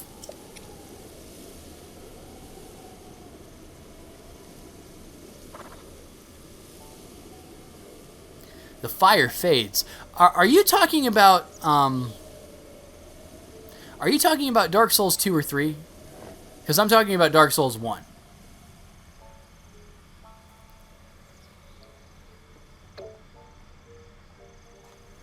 Alright. Welcome back, Trey. Welcome back indeed. Let us go up the hill, and here we are. Boy, oh boy, this is an interesting looking village. Hateno village. Definitely not hit by Calamity Ganon. Whoa! Who are you? Be on your way, you suspicious man. Nice hat. What are you trying to look like, a secret agent?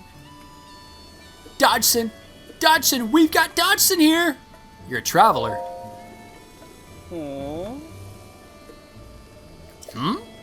You certainly do appear to be a Hylian like the rest of us. Hylians are generally good folks, so sorry about getting all worked up. You're free to go. We're just a waypoint on your winding road, huh? Ah, the life of a traveler. You can get most things you need at the general store, and the inn is just back there. Good stuff. We've got kids running around. We've got people farming.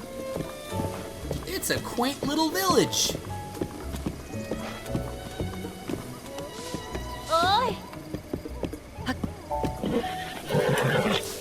Over here. Ivy. What great weather! East Wind General Store is open, and it's just as lively inside there as it is out here. Go take a look! Okay. Is it a grocery store, or...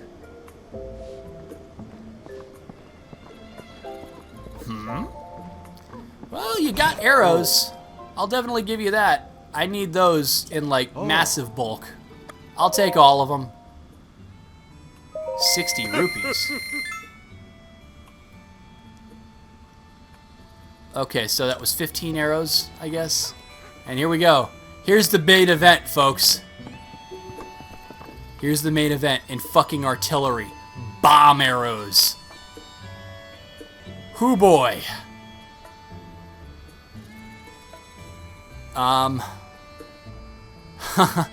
These are expensive as shit. Oh. I will buy one 10-pack. You really don't need these. I don't think they deal a whole lot of extra damage, but they are handy for certain situations to get around to shrines. Oh. So I will get a small little pack now. I am not going to be spamming these things because I don't have the cash for it. Oh. Fresh milk! I'll take them all. Oh. Hearty truffle! I'll take them all. Endura shroom! You guessed it! I'll take them all.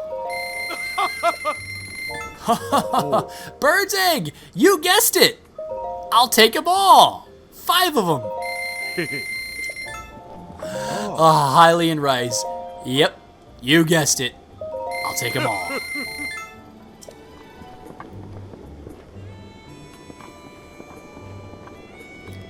So if you place a basket over his head, can you steal the stuff? No, unfortunately.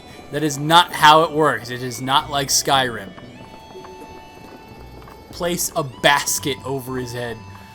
Now, interestingly enough, the thing that I always like about this game is that you see, like in stables or supermarkets or things like that, you see little snippets, little teasers of recipes. So I can very easily see right there that that is rock salt, mushrooms of any kind, although that shows an Endura shroom, and Hylian rice. So that's probably like a mushroom rice ball, based on how that looks. But I love that so many of these... Yes, there are recipes on the walls. You didn't know that? So many places have that. It's such a cool feature. I kind of want to go find a cook pot just so I can try this, because I have the rock salt, I have the Endura shrooms, I have the Hylian rice. Let's see if that makes what was shown on the picture, like a mushroom rice ball of some kind. Hylian rice. Let's get a fire arrow out so I can, at the very least, start the fire.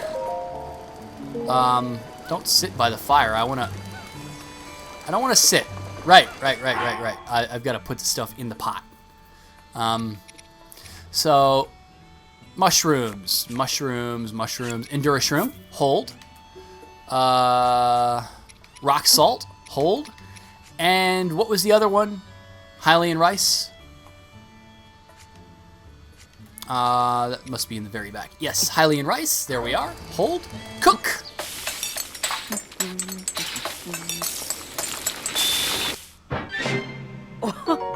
Enduring mushroom rice balls.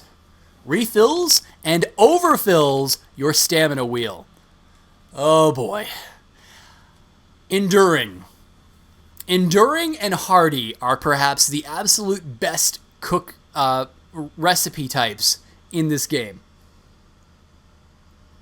So it's a mushroom rice ball, exactly what I thought it was. So you can think, okay, well, what if I don't want enduring? What if I want, like, something else? Just change out the mushroom type. You can just use a silent shroom if you want stealthy mushroom rice balls. But the thing that I love about that is that it always gives you little ideas to mess around with the recipes of. Now, as you saw, it's not great, it's not perfect. There are certainly more efficient ways to cook, but it just gets you started. It's a cool little thing to get you started.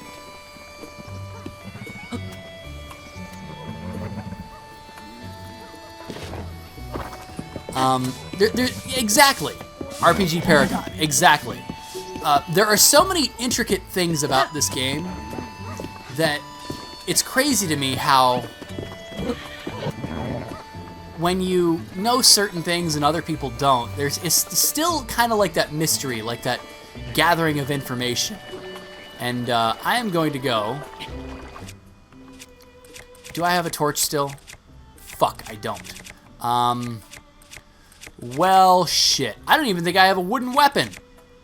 Fuck! Right. I know where there's a... Ah, shit, but it's gonna rain soon. I gotta go up.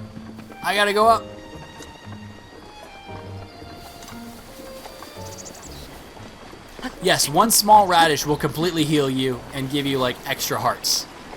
Just like one Endura carrot or one enduring anything will give you full stamina meter. So that's why I say hardy and enduring are the absolute best food types. They will fill you up just to give you extra heart. It's completely overpowered. Completely. It makes stamina and health healing items that don't give you extra hearts, just heal you. It makes them completely obsolete, which is a bit of a problem.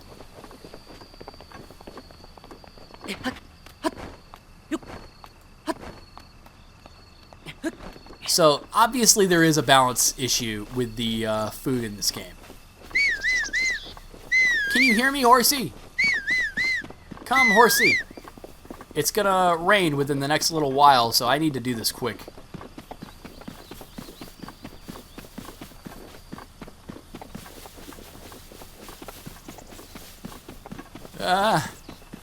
This is what you always got to keep in mind when you play this game is keep an eye on the weather. Because if you know you got to do something and you know you don't have a whole hell of a lot of time, you got to be quick. Torch. I have no more weapons. Well, fuck it. Get rid of the claymore. Throw it. Pitch it. Shatter it. Take the torch. This is not hard mode. This is just standard Zelda. The purpose of this playthrough is to just have a little bit of fun, get my sea legs back with Breath of the Wild, and then maybe later on I will do a master mode messing around. Have I tried the lightning trick on enemies in rainstorms? Not sure what that is. Are you talking about, I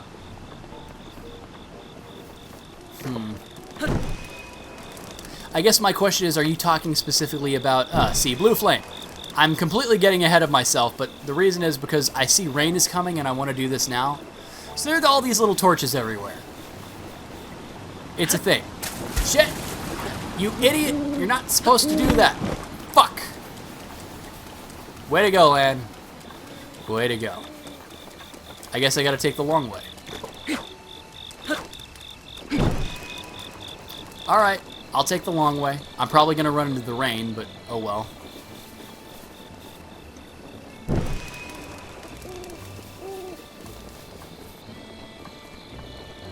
Blue fire melts red ice. Yes, it does.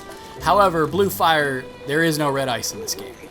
There is, however, a hot-footed frog.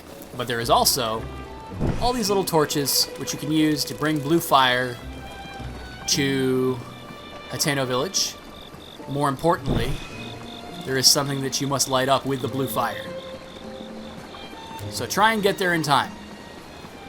And it looks like it's going to be raining for quite a while, so if I don't make it, then, and it's looking like I might not,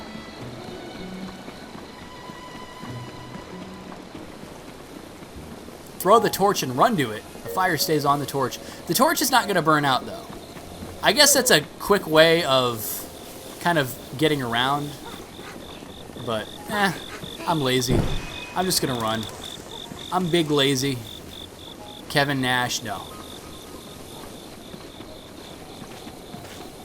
I might be able to make it. The weather's going to switch at some time. Follow your nose wherever it goes. Keep it going. Keep the fire going. Now the thing is, these torches will not stop burning.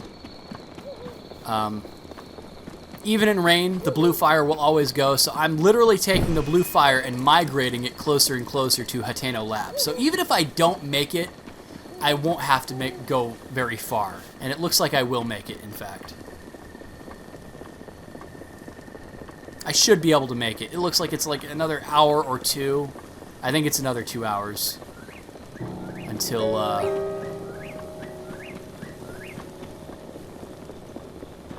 Come on, Sanic! Yes, indeed, I made it. That is one beautiful moon. Not a blood moon. Just a, nearly full moon. I know you! You're nearly Headless Nick! Alright. Huzzah! Hateno, Ancient Tech Lab, is now set as a travel gate. Now, I wasn't supposed to know that. But the thing is, this lab's equipment is run by this blue fire. You need to have this furnace going, and the only way to get it going is with blue fire. You cannot use a regular flame for it. But what it also does is it gives me a waypoint. Because that furnace is connected to a travel gate, and boom, all you gotta do is just fast travel back here. So I have a fast travel point. Now there is a shrine in Hateno Village that I missed. I will go back and get it. But yeah, I just wanted to get that taken care of, so now I don't have to deal with the rain coming. The rain can come all at once, and all this pretty blue fire is not going to go away. So here we go.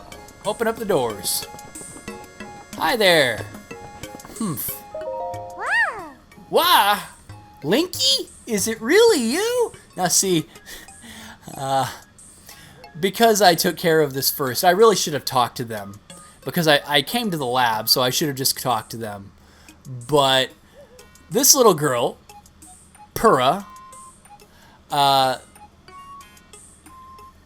redirects your attention to that guy back there. To the so-called chief of the lab.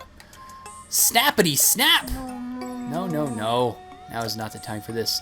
The guidance stone is suddenly working again, and now Linky has arrived. Say Linky, did you by any chance happen to light the furnace with a blue flame? That's true, but if you figured out how to do it without being told, you must have come out of the slumber of restoration in good shape. As in, with all my memories intact. No, but I've played the game before, so that's a cool little thing. If you know about that, you're ready to go to jail? Well, the thing is, this girl is actually like 100 and something years old. Kind of like Impa. In fact, she's actually Impa's sister. But because of a lab accident that went wrong, she has completely de-aged, and she's like an 8-year-old again. So is it really jail bait? I don't know. Probably. Oh yes, I forgot to introduce myself. I am the Hateno, Ancient Tech Lab's Distinguished Director, Pura! Snappity snap! Ah yes, it seems I spilled the beans all by myself about my role as the true director of this place. My apologies, Linky. It seems you have yet to fully grasp the specifics of the situation at hand. I'll just speak bluntly, how about? You were instructed, I can speak English, to come here to have your Sheikah Slate repaired, correct? How did you know that? How did you know that? Called it! And we'll get to that, but first I have some questions.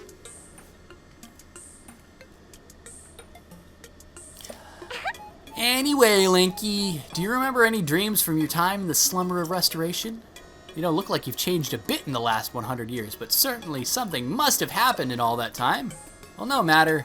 I'm just happy you're still in one piece. Linky? What's with that look? You do still remember me, right? I don't remember. Really? Well, I'm shocked. I'm so shocked I don't know if I'll ever be able to recover from this. Look at her. Look at those big eyes. Look at her.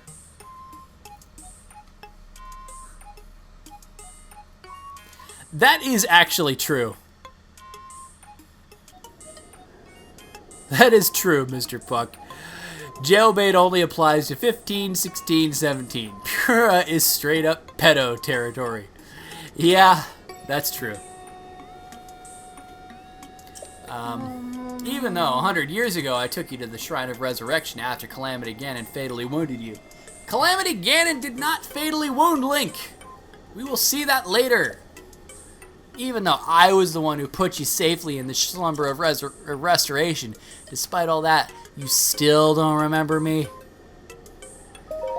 As expected, after 100 years in the Slumber of Restoration, subject has lost all memories. Noted! Oh, sorry. I have a bad habit of taking notes rather abruptly like that. It's a charming quirk, isn't it? Anywho, do you have any questions for me? Aren't you a child? How very rude! Or perhaps it's not rude at all. I suppose that's actually a rather logical conclusion to jump to. The truth is, I look this way because of a failed experiment. Well, I say failed, but in some ways it was a success. I documented the full affair in my diary upstairs. But the whole thing is embarrassing, so I insist you refrain from reading it. Anyway, enough about that. Back to the topic at hand. Well then, let's go ahead and restore those Sheikah Slate runes for you. Give me a nice snap! Go on. No time to be shy about it. Snap? That was pretty weak, but that's okay. Okay then, Sheikah Slate repair underway. Guidance stone lock removed. Now, let's do this thing!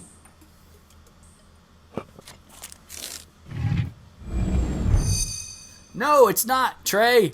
Do I have to take your sword away? Wow, I'm a poet and I didn't know it! Astounding! Camera, Hyrule Compendium, and album missing files confirmed. Starting repair.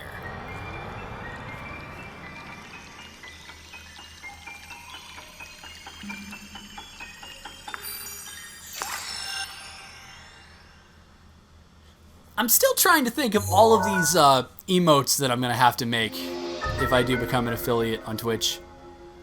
Seems like something important to do.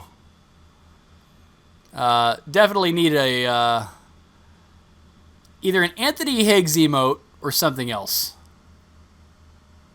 Probably something else.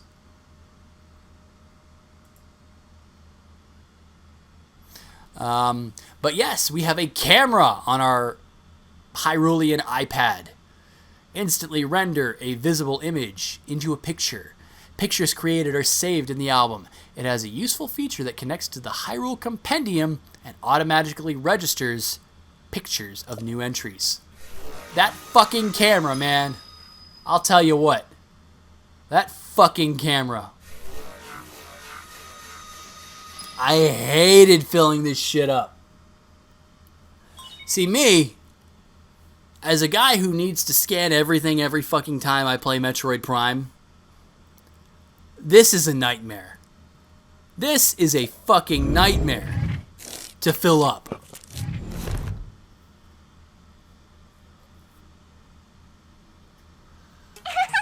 And it's done. So, is it all fixed up now? Let's see here. Which one is it? Camera, Hyrule Compendium, album. Yep, looks good. So now this is sudden, but hear me out. Take a picture of me with the camera. Oh, and don't forget to let me see it. Take my picture. Why? Okay, Pyrrha. There. I guess. Okay. Hey! How's the picture taking going? Did you get a cute pic of me with the camera? Pic?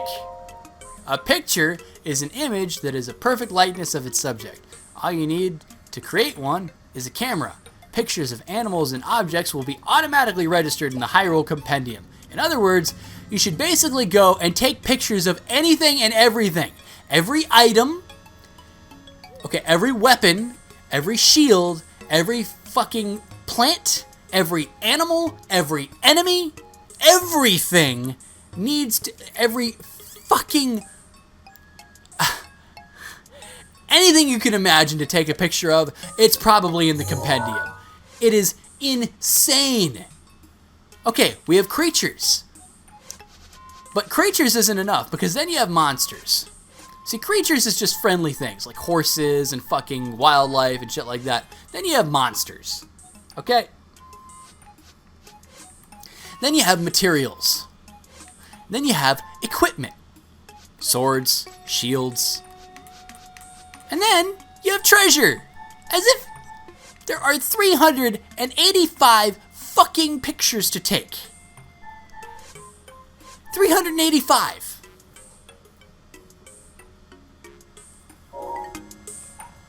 That is insane.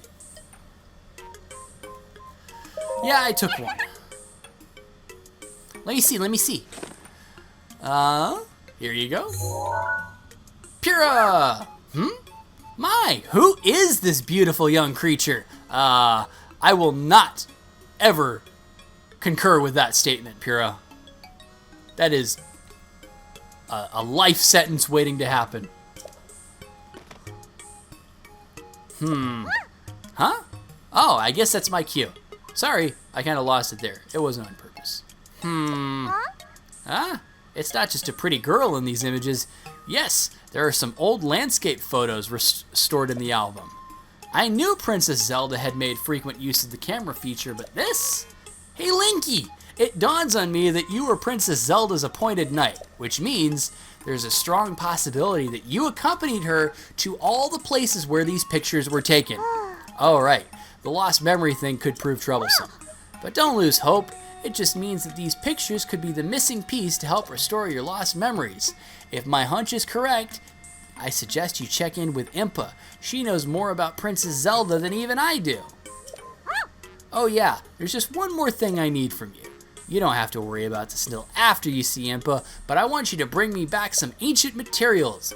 Bring them either to me or to Robbie at Akala Ancient Tech Lab. As if my joy weren't enough, if you bring us ancient materials, we'll give you something good as a reward. Alright, let's do this! Hey, something on your mind? Something good? Aha! I'm glad you asked. If you bring me some ancient materials, I'll power up your runes. You need 3 ancient screws to power up your Sheikah sensor. Oh boy, the Sheikah sensor. You'll need 3 ancient shafts to power up your remote bombs. You'll need 3 ancient cores to power up stasis. If we're on the same page, stop staring at me. Hurry up and bring me some ancient materials. Oh boy.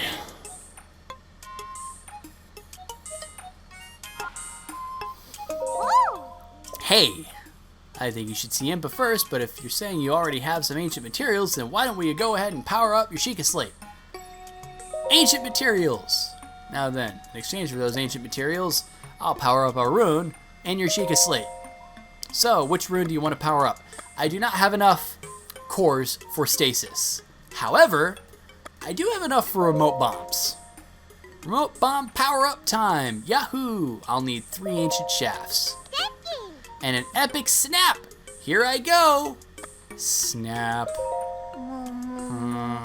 I was expecting more enthusiasm, but whatever. Okay, remote bomb upgrade underway.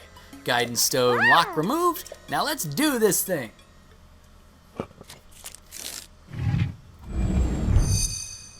Oh boy. Lots of talking.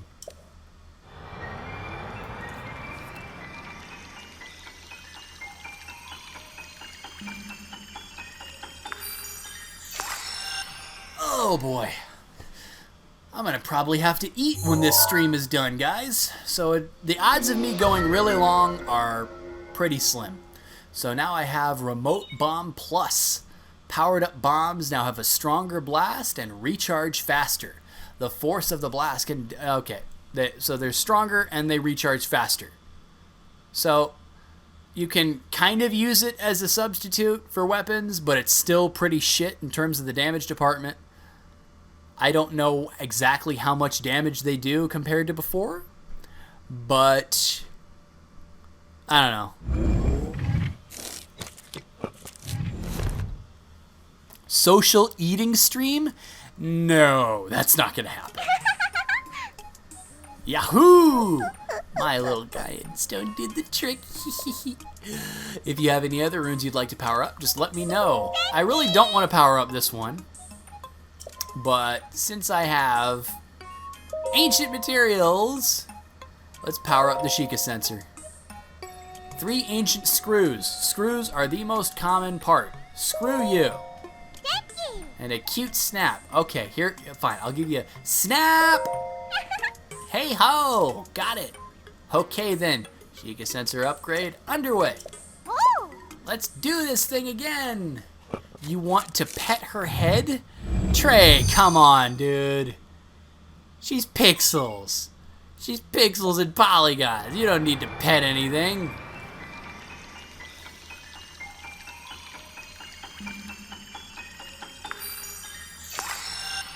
All right.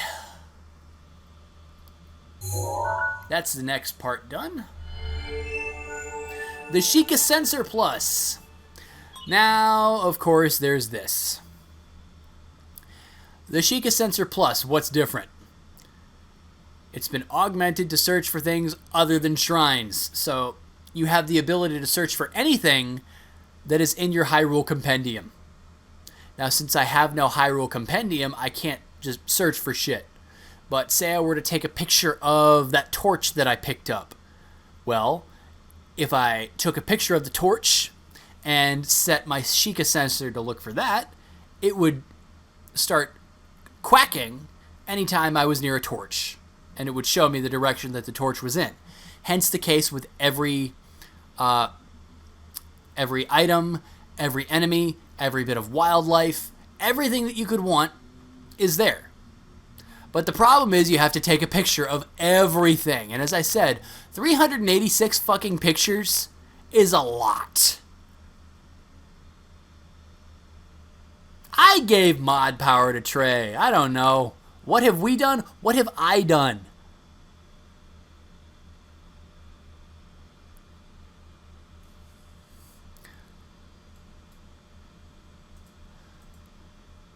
You know what? You know what? Great Sword of Victory, you have been knighted! I needed another mod today.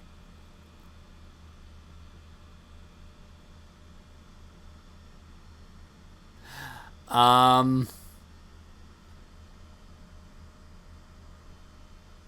not? Yeah. I think I'm done giving mod status for today. But when I see people commenting intelligently in the stream, why the fuck not? Why the fuck not? I'll give them knight status. I'll give them mod status. This is totally invigorating commentary, by the way.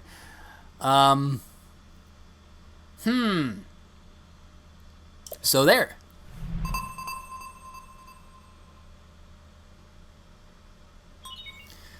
So now we have a new function of the Sheikah sensor, as if that thing wasn't annoying enough, as if I didn't turn it off enough. Now the thing is, when you are looking for certain things to upgrade your armor at the Great Fairies, a lot of times you'll be like, well, I need a lot of energetic rhino beetles or something like that. So, you need wildlife that you may not always have a lot of. So I guess in that regard, if you need like a gajillion hardy lizards, then that definitely helps to find them. But that's getting to some really endgame shit. For now, I don't care. I don't even know if I'm going to bother taking pictures of any of these things. Donate for mod. I'm not affiliated yet. Nobody can hashtag pay my bills yet. Nah, guys. I'm perfectly capable of paying my bills at this point. We'll see. Uh-oh. Ooh, the Sheikah Sensor Plus. I really want to see it. Who the fuck are you? You're Simon? Showing Simon that spiffy Sheikah Sensor Plus later. Sure, I'll show it to you, I guess. Hi. Hashtag pay my bills. By cheering, subbing, tipping. I watch too many detractor videos, guys. I'm sorry. You've probably seen me. If you guys know who Snort Brunel is, he is a guy who likes to kind of Mystery Science Theater DSP's videos. And I comment a lot on them just because I really, really dislike Phil. And I guess I'm a self-admitted detractor. So that is what it is. Good evening. You've acquired the Sheikah Sensor Plus. That should really come in handy. With that, you can sense things that you've captured with your camera. Explaining won't do it justice. Why not learn by trying? Let's give it a shot, so to speak. Let me see here. First, go take a picture of a sun shroom with the camera. There's one behind the lab. So let's open the door. Go behind the lab. There is a sun shroom right there. Let's take a picture for the quest. Say hi. Sun shroom. And pick it up for the hell of it. Ah, those were the mushrooms that were on the little thingy. Not the enduring ones. So I made the wrong mushroom rice balls. Oh, well. But sun shroom lets you cook dishes that allow you to endure the bitter cold. So they give you one extra layer of cold resistance. LSD? Well, LSD should be pretty self-explanatory what the hell that means. It's literally just LAN SD because LSD, the drug, hence the thing that with the troll face that had the LSD looking eyes. I don't know. It sounded like a funny idea at the time. Ah. Were you able to take a picture of a sun shroom? Yes. Let me confirm. Oh. You got a picture of a sun shroom. Excellent. Next, open your Hyrule Compendium and tune the sensor to your picture of the sun shroom. The Sheikah Sensor Plus will then be able to sense sun shrooms. The detailed instructions are written down in the book on the desk there. You should read them. If you wouldn't mind bringing me 3 sun shrooms in Retsam Forest. Sun shroom sensing. I really don't care. I really don't. Oh god, it's a fucking... I missed the lizard.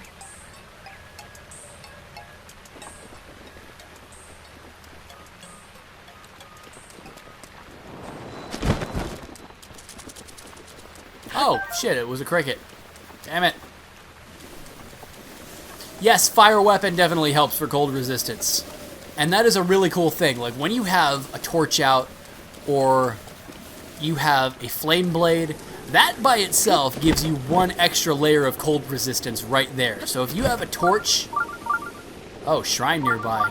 I didn't turn that back on, did I? Did the game turn it back on? Fuck that goddamn sensor. Go away. Off.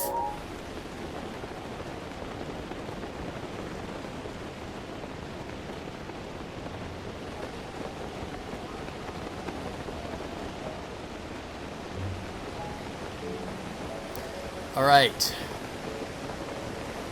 It is raining heavily, but yet the blue fire continues to burn.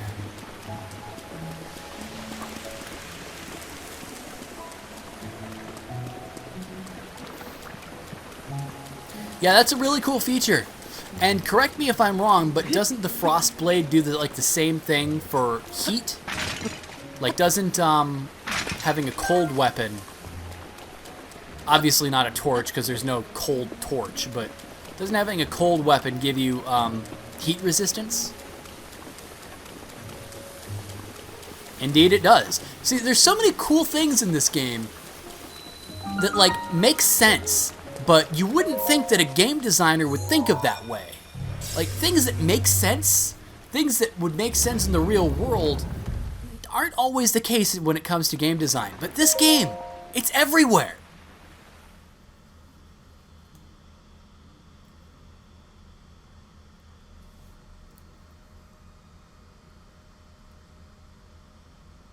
That's the problem that I have with the Sheikah sensor, is that it's always beeping. It doesn't shut the fuck up.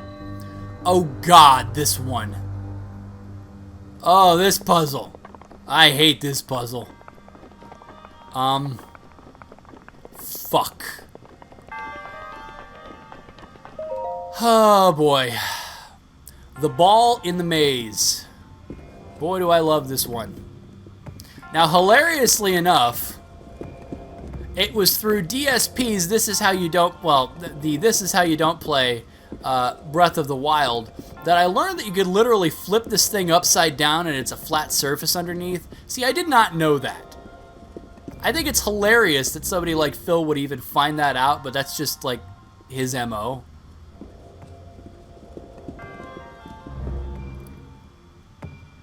Damn it! I thought I'd do it first try. Fuck you! I'll just flip it upside down. Do it. This way! Boom! Second try! Go fuck yourself.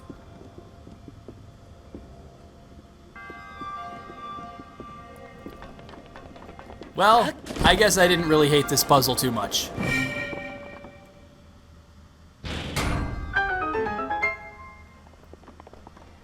Yeah, turning it upside down is just hilarious. Fuck the goddamn maze. You don't need that shit. Just turn the thing upside down.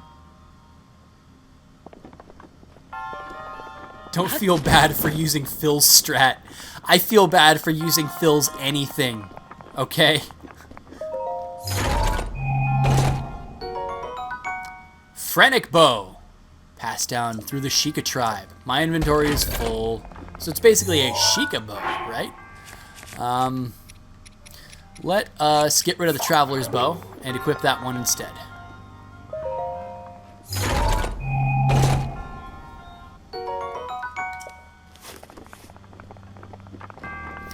Yeah, the thing about the thing that makes that a really, really viable strat is the fact that hang on just a second, let me see if I can do this right. Can I get there? Yes, I can. Okay. The thing that makes this a very viable strat, and why I prefer it over the real thing, is that this is very misleading as to what a straight line is. Like, the perspective when it comes to these, like, revolving ball maze puzzles, the perspective is always weird. Let me go up and give you an example.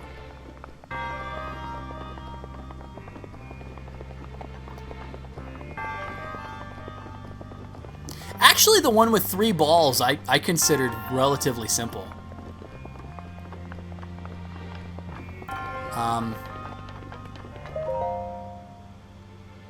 So this looks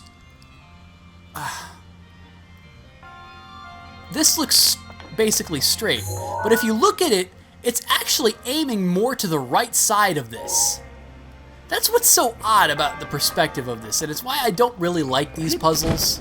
I think the gyro controls are fine, but just overall. The mini golf shrine. Oh, that shrine. Oh, are you talking about the one where you just move the shit around, or are you talking about the one where you actually have to basically do a trick shot with the hammer across an expanse of water? Because that one, I agree completely.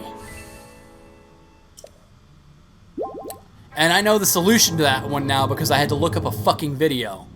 That was the one shrine that I looked up a video for. The one where you... And it wasn't for the actual solution to the shrine, like getting the spirit orb. It was the hidden treasure. Because the hidden treasure is one ball in the hole beyond that one. And that one, you gotta do this, like, trick shot across this massive, long room I don't know. I don't know what they were thinking with that one.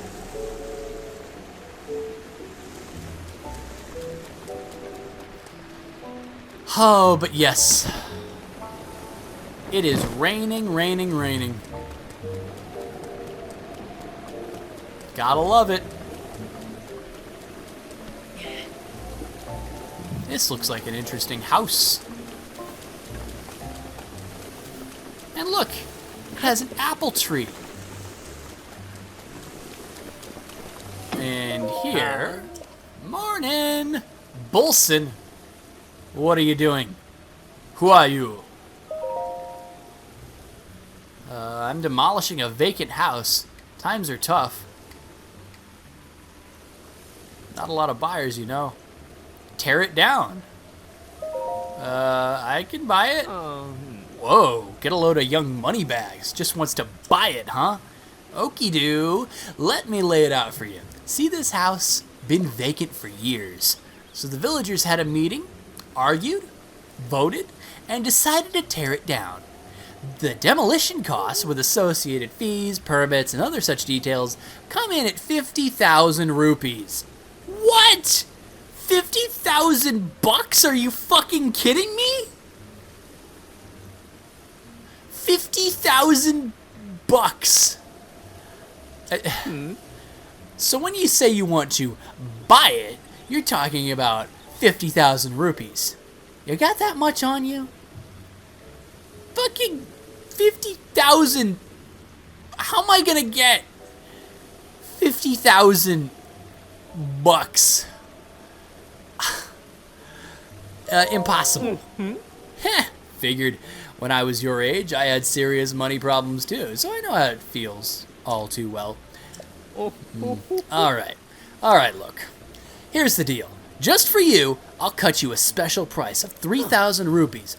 But in return, I'm going to need you to bring me 30 wood bundles. Building materials. You know how it is. Anyway, you understand the terms? Then get to it. Show me what you're built out of. That's a construction joke, and I can't speak again. Oi. Hudson, Carson, stop what you're doing. Oi. You got it. That's like reverse inflation. Ooh, a hammer. I could use that to mine with. Let's get rid of the pitchfork. Don't really need it. Although spear weapons are... I'm starting to grow on those. Or those are starting to grow on me, rather. But I have a spear right here. The serpentine spear. Although, one could argue what I should be doing right now. Playing some fucking Pokemon Snap. Image added to Hyrule Compendium, you know? Oh, the cooking pot isn't a picture? Are you serious?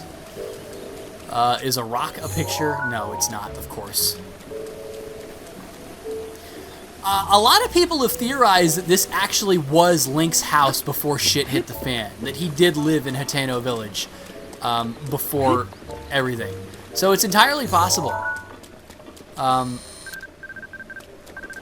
It sounds like a pretty plausible idea, actually. Let's take a picture of an apple. See, this is the problem. Once you start, you don't stop. Which is why I shouldn't start, so fuck it.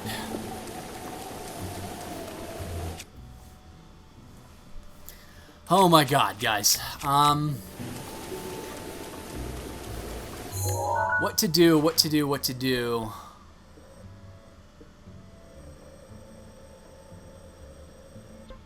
I could go to Purifier Lake. I'm actually very tempted to go to Purifier Lake. The Kam Urug Shrine, Trial of Passage. I need to think for a moment. I need to think of how the best way to get here. It's probably through the Great Fairy Fountain, because I would have to climb up a massive wall here, and I don't think I've got the stamina to do that. Hey, Shady! You're here just for the tail end of the stream. Fuck. You missed it. Oh, well. The video on demand will be up, and you can watch it from there if you feel like. But I can totally understand not doing so. You missed some really great story moments, though. So I would recommend, so that you're caught up, giving it a watch, to cheer, sub, tip, and hashtag pay my bills. No. But seriously, though, I'm going to be continuing the story next time. So, might not be a bad idea. Well, let's go back over to the Great Fairy Fountain. I really need to, I really want to go to Purifier Lake. Because there is something at the top of Mount Laneru that I'd like to see. Although there's something at the base of Mount Laneru that I'd like to fight. But that's a different can of worms. A hazard to his own mod status. Oh boy. Taloneg Shrine. We're back here in Kakariko Village because I don't really have any other way to do this. Did I leave my horse in... oh, there's the Bloopy again. Is it looking right at me? It is, isn't it? Well, I can at least take a picture. Ah! It sees me. Take the picture of the Bloopy. Hi there. Shit! Well, I did shoot it with a fire arrow, so I got some rupees. But I wanted to sneak up on it. Oh, there it is again. Oh, God. And it's actually facing the wrong way this time. So I can get it with the Serpentine Spear.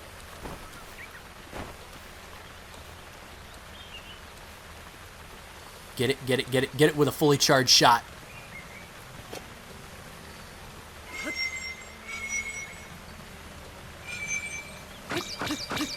Hurrah! Beat the piss out of that thing.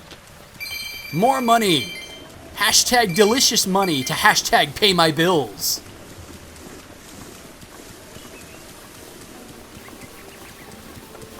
Alright. Now pass up the Great Fairy Fountain. I don't really need anything in there right now. Interestingly enough, Fort Hateno... I'm going the wrong way. I should have stopped at Impa first. But, Fort Hateno... Yeah, I need to stop at Impa because she'll explain to me what I got when I unlocked the camera. Which is all of these interesting little memory spots. One of which I may or may not be going to right now. Let's delete all the trash first. I don't need to keep these pictures. Once they're in the Hyrule Compendium, fuck it. But I need to go back, talk to Impa. Mo money, mo problems. That is not true. Money solves plenty of problems. Money can hashtag pay your bills. And who wouldn't want to hashtag pay their bills? Pay my bills!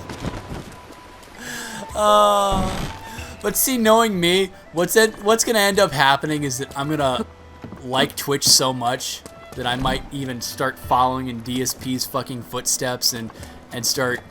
there will never come a time, regardless of whether or not I enable like fucking a tip cup or anything like that. I promise you guys, there is never going to come a time when I spend half hours whining about my finances and saying all the time, you can help me by cheering, subbing, tipping. I have a real job, okay? I don't care. If it happens, great. If not, oh well. It's not gonna make me lose fucking sleep.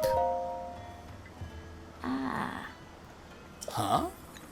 I heard Purohead was giving you the runaround, but you seem just fine. Locked mementos. Locked. Let's need, not mementos, but locked Mentos. With Mentos fresh and full of life, fresh goes better. Mentos fresh goes better with Mentos fresh and full of life. Mentos, the fresh maker. I am not sponsored by Mentos, by the way. It's just the catchiest fucking thing ever from the 90s commercials. Link, dude, you're dripping like a motherfucker still. Holy shit. Let me see. Oh, Aha! This is without a doubt the camera that Princess Zelda used 100 years ago. Hey, Shady, you said it, not me, dude. That's the kind of shit that, you know, if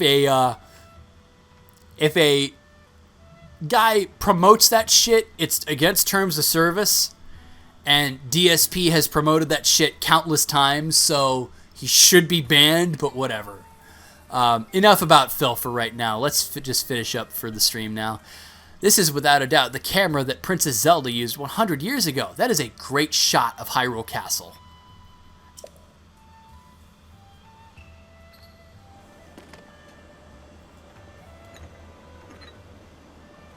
Link, you're melting like a fucking snowman. It could be that if you visit those locations within those pictures, you will be able to restore some of your lost memories. Dude, Link, you're still dripping? Come back here once you've tried going to at least one of those locations. Oh my god, did somebody clip Mentos? You're gonna have to link that on my Facebook or something like that, because I oh boy. He can even clip things. God, I don't even know how the fuck to do that. There is something I wish to give you. So, once I find one memory, I will receive a reward like a motherfucker.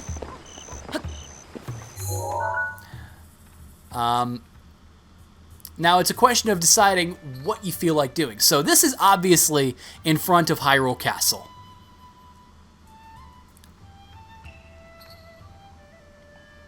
And I know exactly where that is. Unfortunately, it is swarming with guardians. No, Zelda did not take a picture of all of his memories, but he was there for all of these pictures. So she will, like, the pictures, the theory is, you go back to these places, and you will remember moments that happened in these spots. This is in front of Hyrule Castle. This, you can very clearly see the dueling peaks. It's pretty far west of them, but it's still within view. I know exactly where that lake is. I know where all these spots are. And I'm proud to say that I was able to do all but one of these things without a guide. There's one that's just so fucking, like, obscure, you're not going to know where it is. But this is near a shrine, so if you're hunting shrines, you'll immediately see that.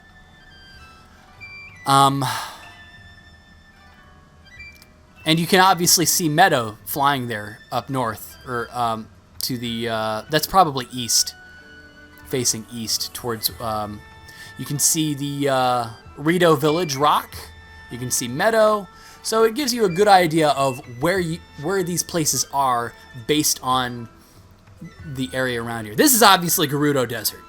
Now, that's obvious. There is a oasis before Gerudo Town itself. I forget exactly what this bazaar is called, but it's definitely a pretty hard to miss spot if you go to the desert.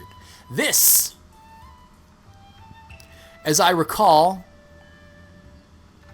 is in Eldin. Literally an icon on the screen for clipping. Oh well. This is in Eldin, and you can tell because you're looking at Hyrule Castle from the east, because you see Meadow. I love playing Super Sleuth here. You see Meadow flying in the horizon, so you know that you're looking west. So you're east of Hyrule Castle. This is in Eldin, like on the edge of Eldin, near where a tower is, I believe. This is a tree overlooking the southeastern area around Hyrule Castle. This is a tree near Lake Hylia. In fact, that wouldn't actually be a bad idea to go to that memory, because I know exactly where that one is. I wanted to go to the one here, because I kind of want to go to Purifier Lake and fight a certain something there, and I wanted to eventually go up Mount Laneru. But looking at this, I would say that the best option is to just go to the one near Lake Hylia, Because you can see Lake Hylia there, you can see the bridge of Hylia, you can see the Gerudo Highlands up there with the snowy mountains, and then the Badlands in the distance. This is Zelda's room in Hyrule Castle. Okay, so there is literally a memory locked in the final area of the game. I mean, I say final area, you can go there anytime you want. But this is the Spring of Power, I believe, that is in Akala. This is a horse statue that is in western... I think it's on just near Tabantha's border, on the western part of central Hyrule. This is, of course, like I said, near Mount Laneru. This is where I'm considering going. This is the one that you need the guide for. Unless you really, really can tell what piece of woods this is, good luck. Seriously, good fucking luck. Now, the interesting thing is that these are all in chronological order. At least I think they are. Maybe they're not, but I think they are. Because this is the very last memory. This is obviously the second to last memory. Now, I say obviously, you don't know. Like, if you haven't played the game, you don't know what happens in these memories. But you can get a pretty decent idea. I'm fairly certain that these are in chronological order. I could be wrong, but we'll see. This is the first memory, though. That I can guarantee. This is the first memory. This is the last memory. Yeah. So, I'm going to let you guys choose. I'm going to do one final thing in this stream. I'm going to go to one of these memories. The question is, which one am I going to go to? Do you want me to go to the one at Lake Hylia? Or do you want me to go to the one at the base of Mount Laneru? The Hylia one would probably be easier, but I'm going to let you guys choose in chat. The one in Zelda's room. No. I'm giving you guys a choice between those two. The meadow one. The base. I see one for lake. I see... Guys, castle is not an option. I'm not going to the castle. Fuck that shit. The one in Pura's room. No! Base of Laneru seems to be winning. Alright, I can do that. The lake? Lake is making a bit of a comeback. Lake. Base of Laneru. It is a cool one. It is a cool one, and it's actually one that's, I think, would be great to leave off on. I'd like to see Lake. It looks pretty 50-50 to me. I don't have, like, a actual poll option, so...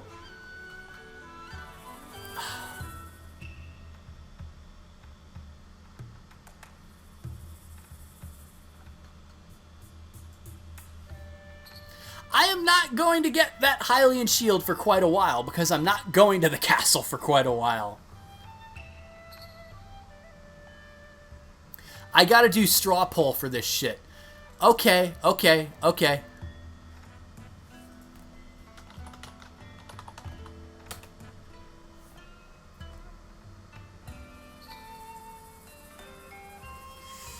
Okay, type your question here. Laneru or Hylia? Laneru, Hylia. All right.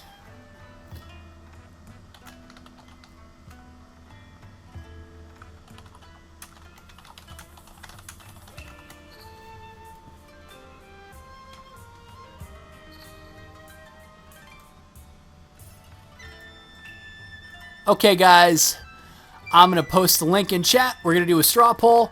We're going to do this. Go to this link, and I will see the results as they come.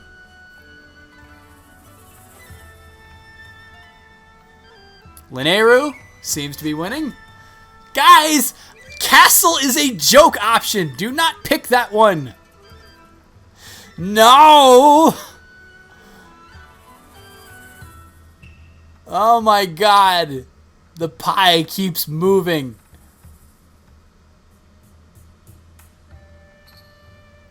Alright. For all of you who picked Castle, fuck you.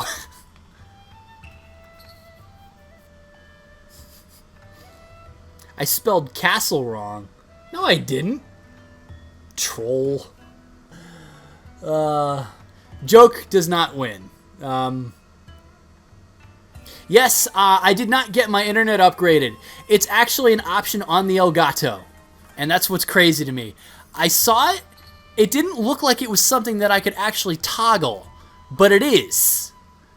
So, okay. Mount Laneru wins. You guys who picked Castle, sorry. If that had won, maybe I would have gone to the castle. No, I would not have. I'm not even going to joke about that.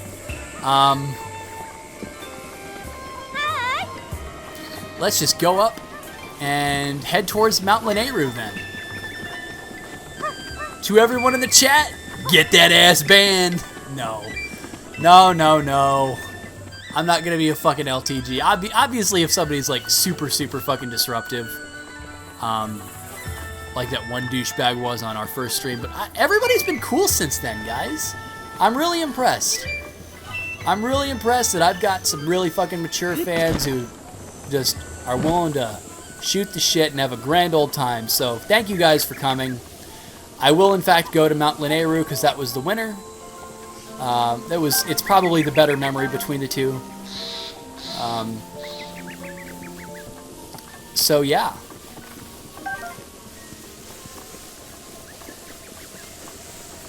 No, I can't do the castle because anything there will one-shot me. Period. End of story. I will get one-shot if I go to that fucking castle. So, that's just not going to happen. Alrighty. So, I see here. We have two matching rock structures, except there's one difference. On top of the topic of asses, Zelda's got a fantastic ass this time around. I wouldn't know. I don't like pixel, like polygon girls, but whatever. Some people like their thing. Huzzah! This is our only Korok of this video, isn't it? Have I gotten another one in this entire, stream? No, I haven't. It's still 20. Holy shit. I've been doing a lot of nothing.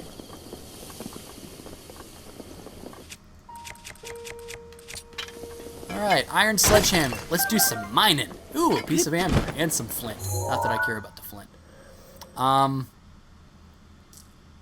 I can follow this all the way.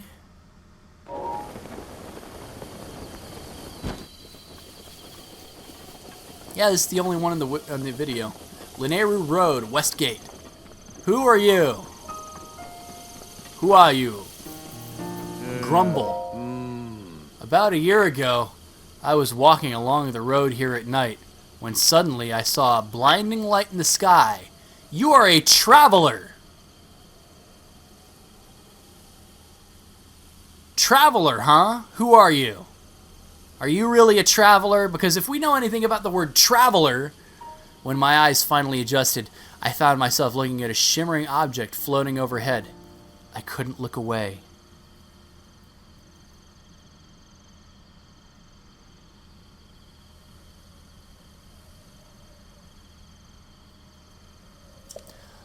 The next thing I knew, I was bathed in light. When I came to, I woke up in bed, covered in sweat. Dude, you can't fool me. I know exactly what the fuck you are. Oh? What do you think about that? Sounds like a dream. At first I thought it was just a bad dream, but the bed I woke up in wasn't my bed. It was a bed full of liquid in an empty room. And when I looked in the corner, there was a weird glowing device. And when I touched the device, I was overwhelmed with a feeling of familiarity. When I came to, I was here. What do you think about that? That's... Does that story sound familiar? Hylian champion? Your story ends here, hero boy! Yiga! Eat sledgehammer to the face, motherfucker! Bam!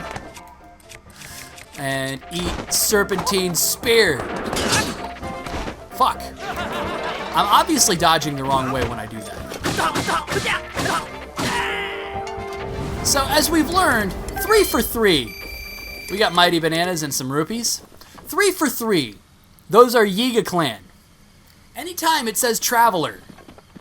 And now, it's gonna get to a point where they just stop, masquerading as fucking travelers and just start popping up out of nowhere. They're the most annoying enemy in the game because of how often they fucking pop up. I swear to God, at a certain point in the game, it feels like they pop up more than the fucking godforsaken stall enemies do, which is crazy.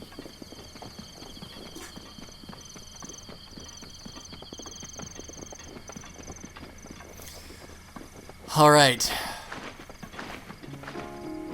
It's time. Time to run the gauntlet, folks. This is a really majestic area. And I always thought it was seamless how this is basically meant to be the first memory you find because of how close it is to Kakariko Village. At least I think it is.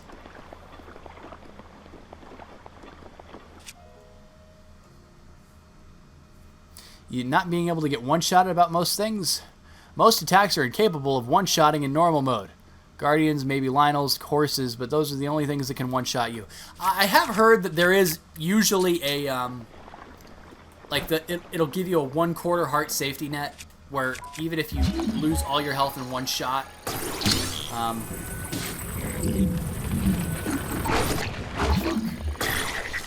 Bokoblins, go away, you bitches.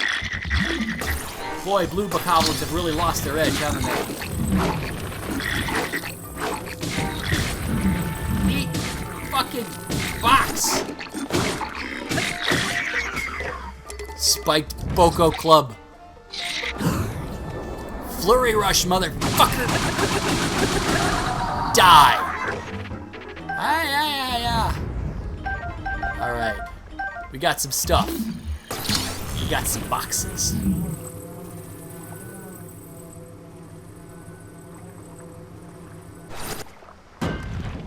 No, it's supposed to go boom.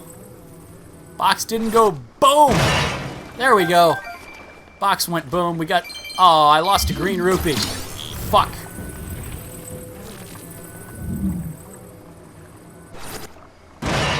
Boom. Got a red rupee. And that's one I might dive in the water for. I really like this area. This approach. You get a question of what the fuck was this before everything went down.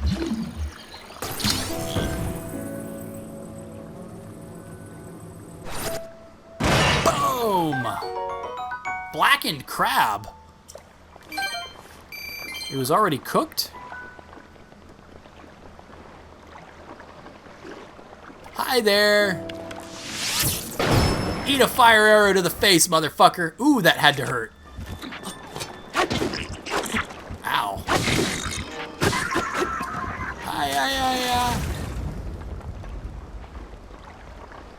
Ooh. Hello, treasure chest. Treasure. Shock arrow times 10. Now, what's in the box?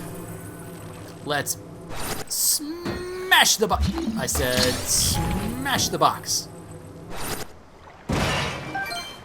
Another blackened crab and another green rupee.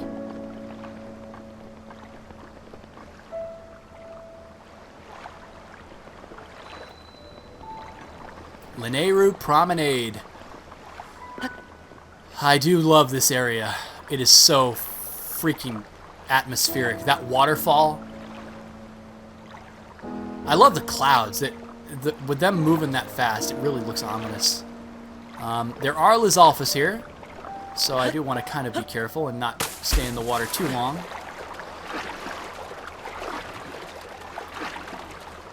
I wonder if I get enough stamina to make it to the other side of this little promenade here.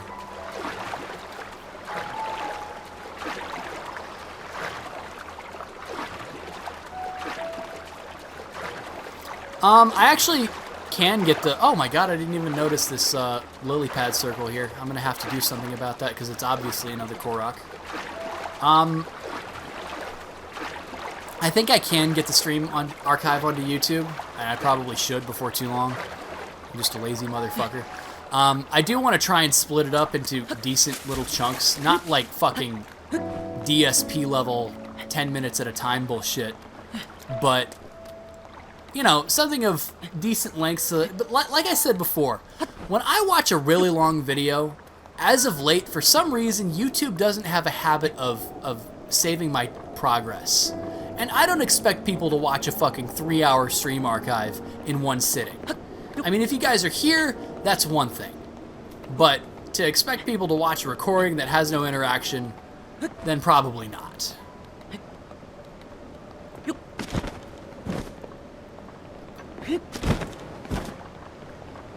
God, that waterfall. The Forgotten Temple? Oh my god. Are you talking about the Guardian Gauntlet? I always thought that should have been automatically like the last, the very last shrine to go to. And here's a shrine right here. Speaking of shrines.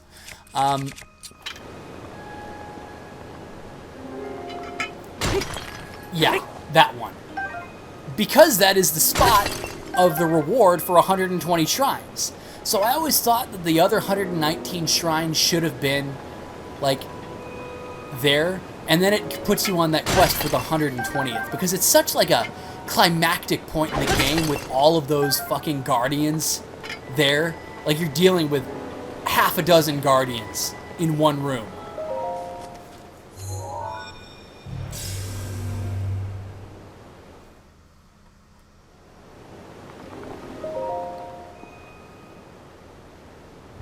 Four guardian shots at once. That's too much for me. I can't do that shit. Yeah, there was a chest back there. I kind of just ignored it for now. I want to get some shit over here. Oh, 3 boxes. 3 boxes. So the solution is to put 3 boxes on here. Now, of course, there aren't 3 boxes in this whole place. There is... Actually, there are. They are called treasure chests, you idiot. So what you need to do, treasure number 1.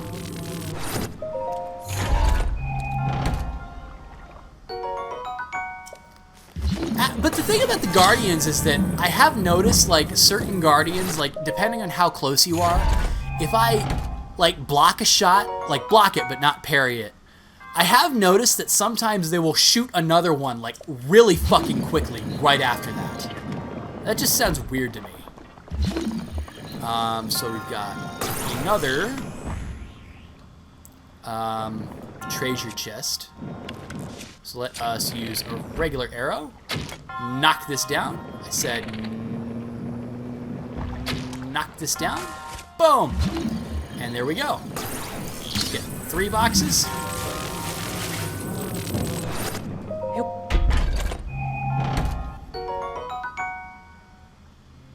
Oh, it is so satisfying. Ooh, a Zora sword. That's a really nice looking sword. The Zora are really more known for their spears. Soldier's broadsword, I'm guessing that's probably weaker than the Zora sword. I could be wrong. 15?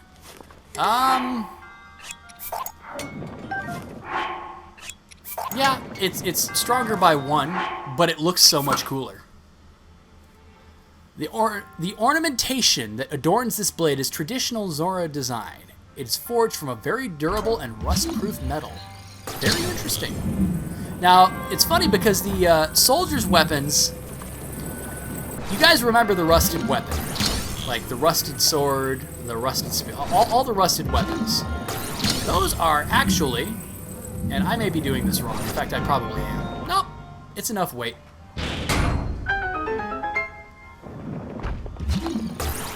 Pull this thing out.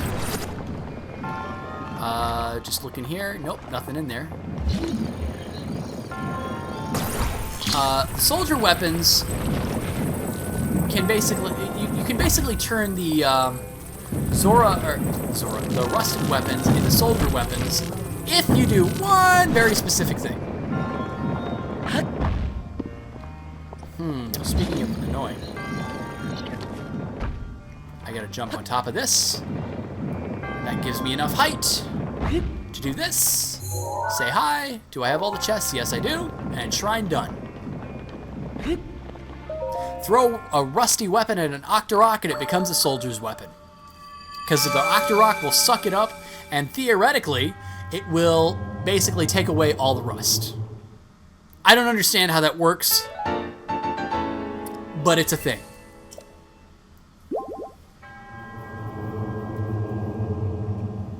And it'll spit back a shiny new soldier's weapon at you.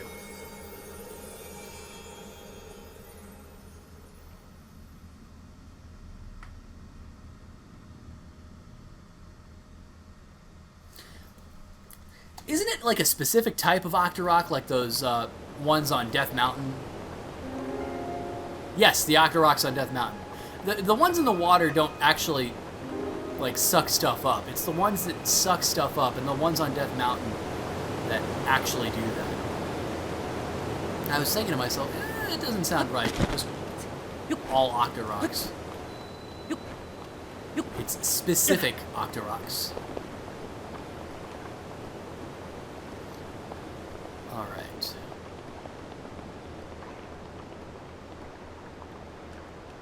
Now there was a chest around here. I'm not really interested in the fuck. God damn it, Link! Stop trying to jump.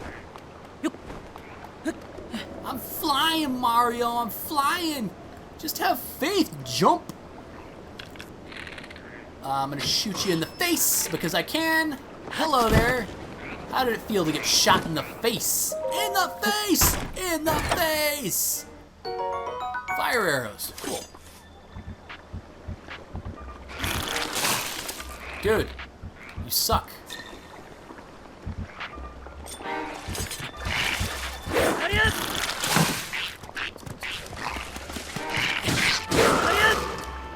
Alright, dead. Lizulfus. I said dead Lizulfus.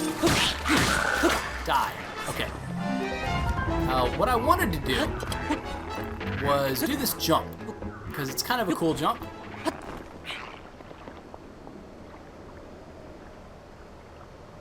Royal weapons from an Octorok? Really? It might depend on how many shrines you've unlocked, because I noticed that the shrine number basically determines like how many shrines you've completed is what determines the enemy level. Like blue starts happening more frequently, then black starts happening more frequently, and eventually you'll get to the point when silver enemies start happening more frequently. And I'm sure on Master Mode, the fucking golden enemies start happening more frequently. It's a thing to keep in mind, I guess.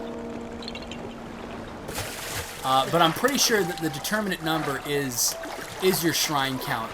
Because people who say it's based on Divine Beast number, I know for a fact it's not that, because I have seen people who have just basically blitzed through Divine Beasts that are still fighting like blue enemies. So I don't think that's it.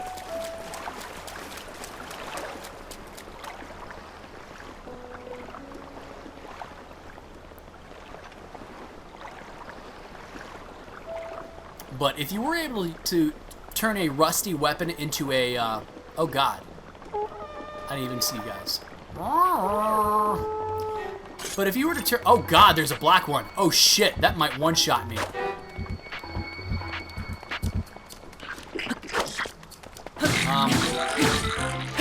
Black Bokoblin. That's no joke. Right now, I do not want to fuck with this. Oh, God. Wow, that didn't really do much. That did a surprisingly shit amount of damage. And a Moblin Spear. The fuck is a Bokoblin doing with a fucking Moblin Spear? Dude. Boom. Sucks to lose that Zora sword, but oh well. If it got rid of a black one.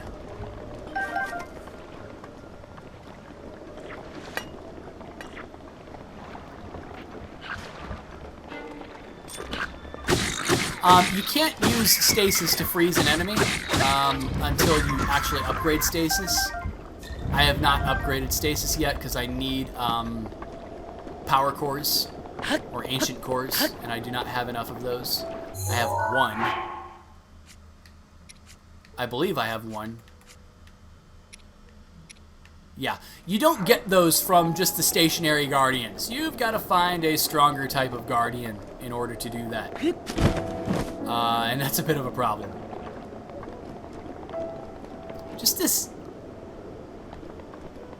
ancient area. I love it so much. Let's climb up here, see if I can find like a Korok or something. I'm sure there's something up here.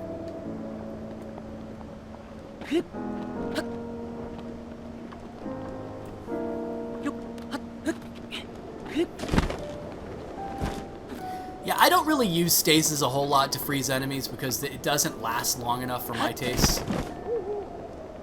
If I see an enemy, I'm going to want to stasis it to get the fuck out of there. And especially with something like a Lionel.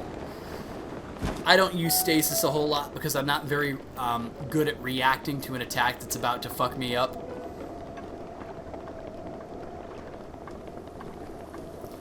There it is, folks. Mount Laneru up there. Wait, what the fuck? A blue Moblin? Wow. Hello, dude. It's been a while since I've seen one of you assholes.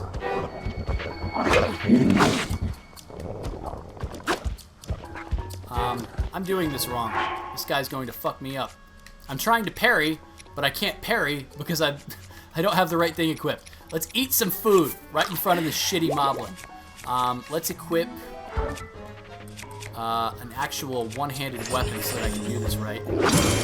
There we go! Take this and that!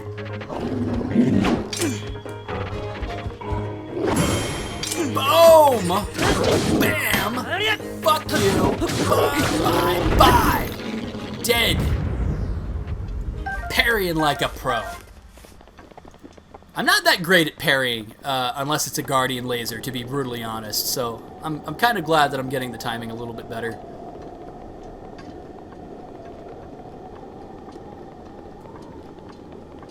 "3DS from the Zelda theme." What?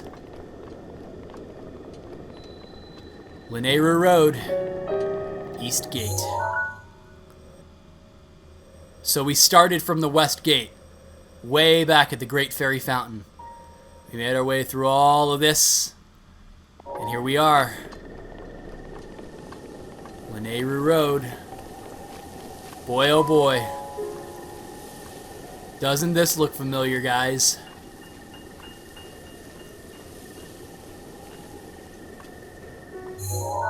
Let's actually take a picture. Let's take a picture and dare to compare.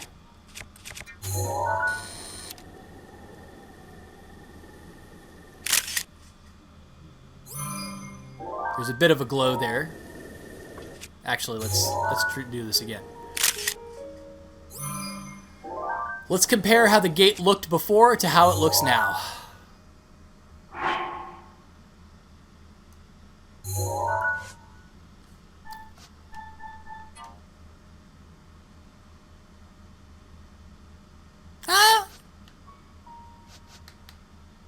This doesn't look like it's changed too much over the last century, to be honest.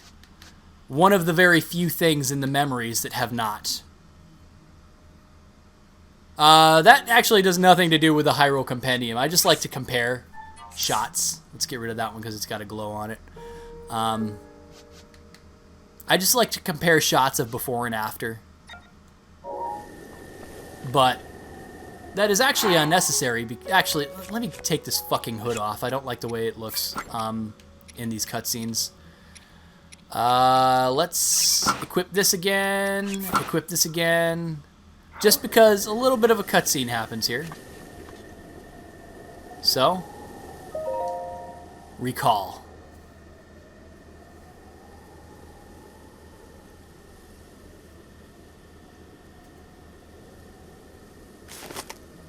Look familiar. And then that little teasing of the Breath of the Wild theme on the piano.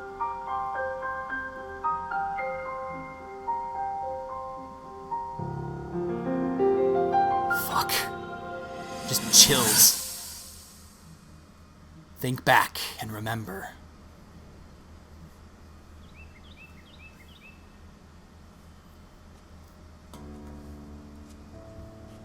Link and Zelda. And the champions. When is this, though? Well, when could this be? Don't keep us in suspense. How'd everything go up there on the mountain?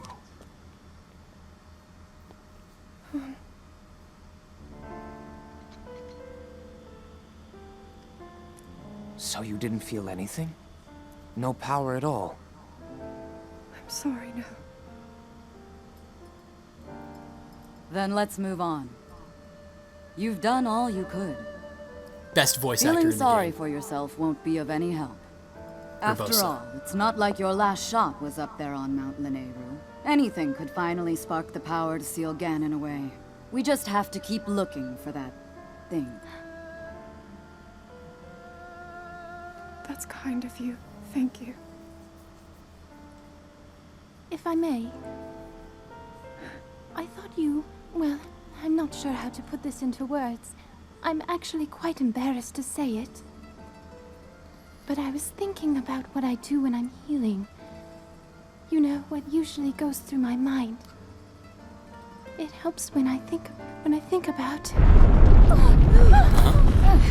What's happening?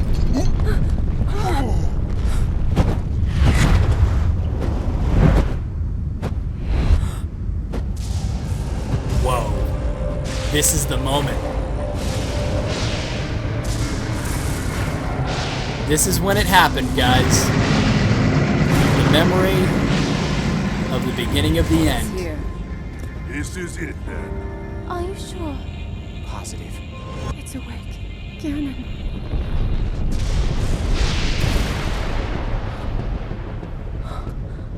Let's stop wasting time. We're gonna need everything we got to take that thing down. Now, champions, to your divine beasts, show that swirling swine who's boss. Link will need to meet Ganon head-on when we attack. This needs to be a unified assault. Little guy, you get to Hyrule Castle. You can count on us for support, but it's up to you to pound Ganon into oblivion. Notice that sword on Link's back. Come, we should It's go. the Master Sword. We need to get you someplace safe. No. I'm not a child anymore. I may not be much use on the battlefield. But there must be something I can do to help. Well, we know how this story ends.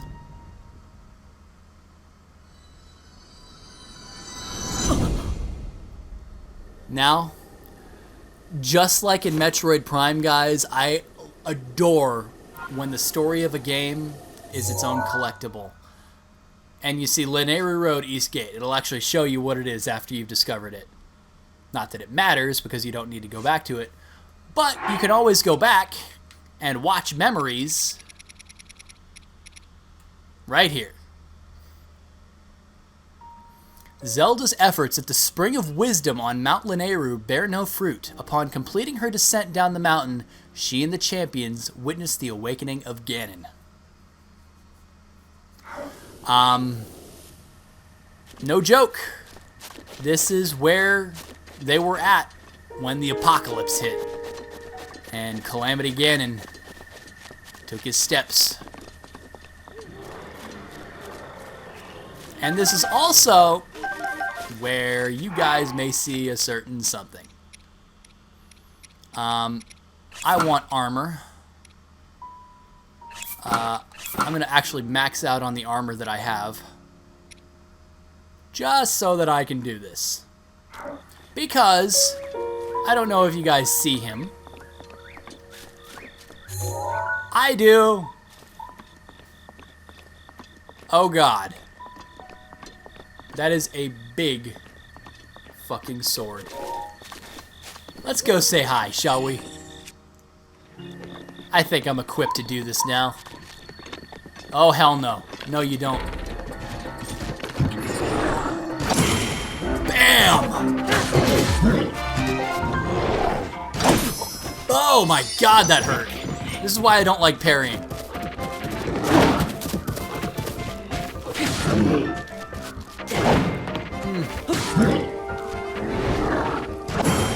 Oh, that was ballsy. Oh my god, that hurts like a motherfucker.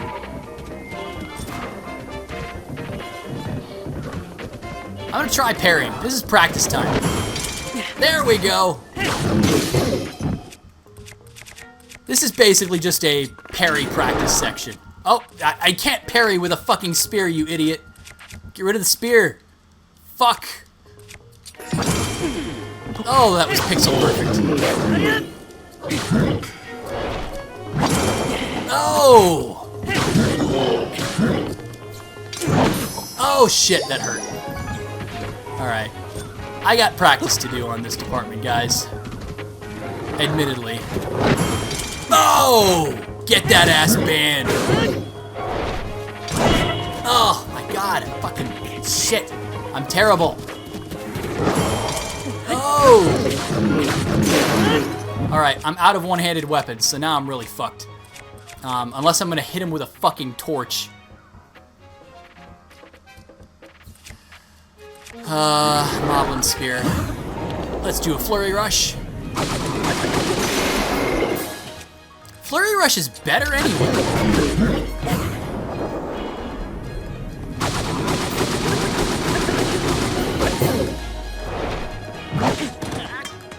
Yeah, I needed that to happen. I lost too many fairies in that exchange for that to be a worthwhile effort. I just wanted to do some parrying practice there. Parrying is actually very ineffective because you don't get the flurry rush. At least I don't think you do. That you get from backflipping. So I think it's a superior method.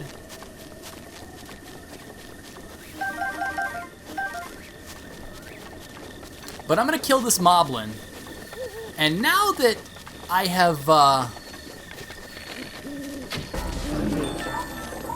Oh my god, he's got an ice arrow. What the fuck? Put your fucking bow down, you pansy.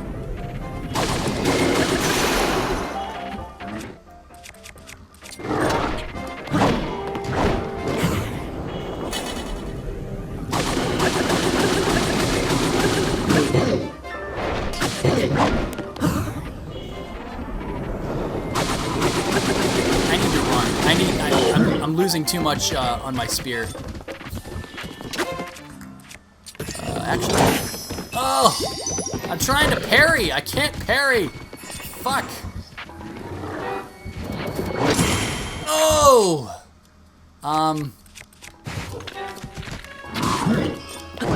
Wrong. Terrible. Fucking moron. When you've got the bow equipped, you can't backflip like that.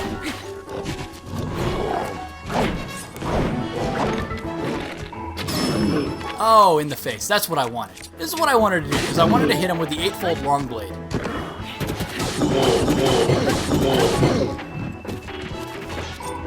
Now this is a weapon. Oh my god. Fuck. The AoE on that is insane. It is so much worse than the fucking halberd is.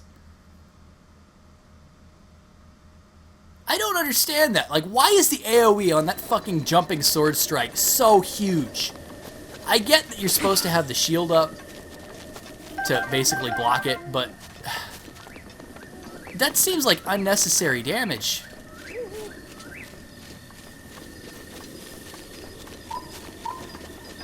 It is an asshole attack. I don't understand it. And I need to get off of this fucking armor. I need to at least put some upgraded shit on. So I'll put my Sheikah stuff back on. Hi.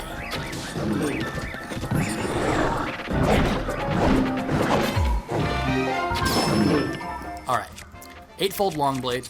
I got this. I got the weapons for this time. This is not going to be like the Coliseum fight.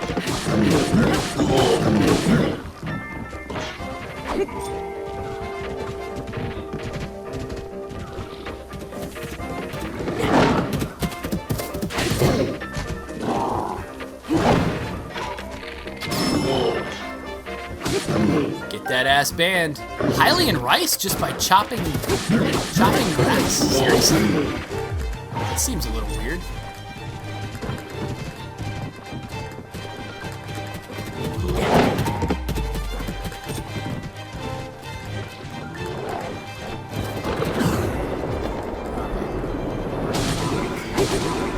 I don't understand that AoE at all, guys.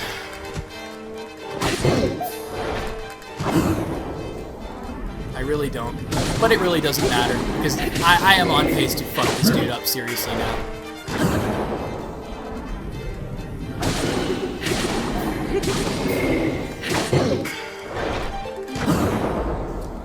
Are these the beasts that the creatures, the champions ride on? No, the divine beasts are not the, Oh god, he's gonna try and burn me. There we go. Humiliate. Actually, Lionel's, if you understand the pattern and know which ways to dodge at certain times. Oh, fuck. Why was the AoE on that not nearly as fucking terrible as it was before? Did I have my shield up? Or... I must have.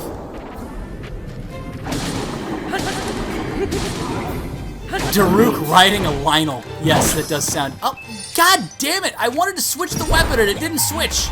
So I took an unnecessary hit. This was otherwise going very well before I fucked up there. Alright. Let's go back to the 8-fold long blade. Fuck! No! Shit. Wrong. Terrible. Tool. Just go to the Guardian Sword then, I guess. I was supposed to keep the 8-fold long blade equipped so that I could humiliate him with it with max damage.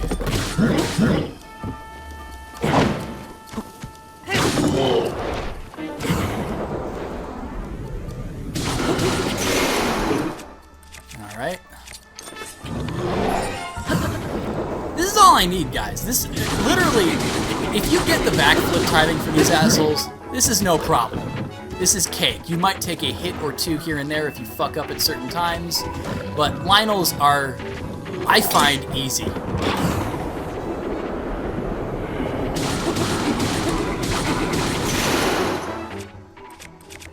Let's finish him off with his own spear. There we go. Take that, you fuck.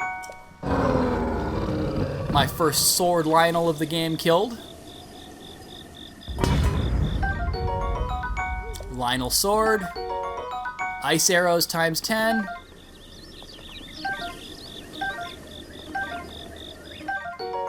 A Lionel shield. And a Lionel bow, which I definitely want to replace one of my bows for. Get rid of the Phrenic bow. Actually, since I'm getting rid of the Phrenic bow, I may as well take a picture of it, because who knows when the next time I might see one is. This seems a little bit on the weird side for me to keep doing this, if I'm saying that I'm not going to take pictures of fucking everything. But yes. Alright. Well, all of these spicy peppers can only mean one thing. It, of course, means that we are entering cold territory. Now, the problem is, up there is not just kind of cold. Up here on Mount Laneru, it is supremely cold. It is max cold, meaning you either need to have a fire weapon equipped, or a torch equipped, or you need to have some fucking potion / food buffs, or you need 2 layers of clothing with cold resistance in order to not take damage. So I don't know if I'm going to be able to really go to the top. The Nadra snowfield definitely seems, speaking of which, Nadra, Laneru. Huh, something interesting might be up there.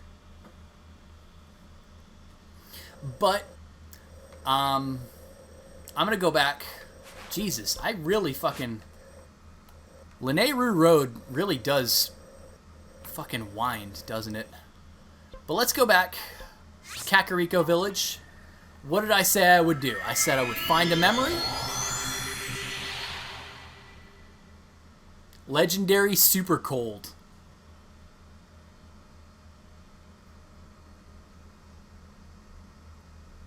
I really agree. Picking it up or taking a picture should put it in the compendium. You shouldn't have to fucking take a picture of everything. Meaning you have to fucking take everything out of your inventory just to take a picture of it, just to put it back in your inventory. That's so stupid. Like, that's the one really glaring issue that I have with my completionism of this game. My need to fucking take pictures of everything. Well, it's finally time to do something special. We're gonna go in here.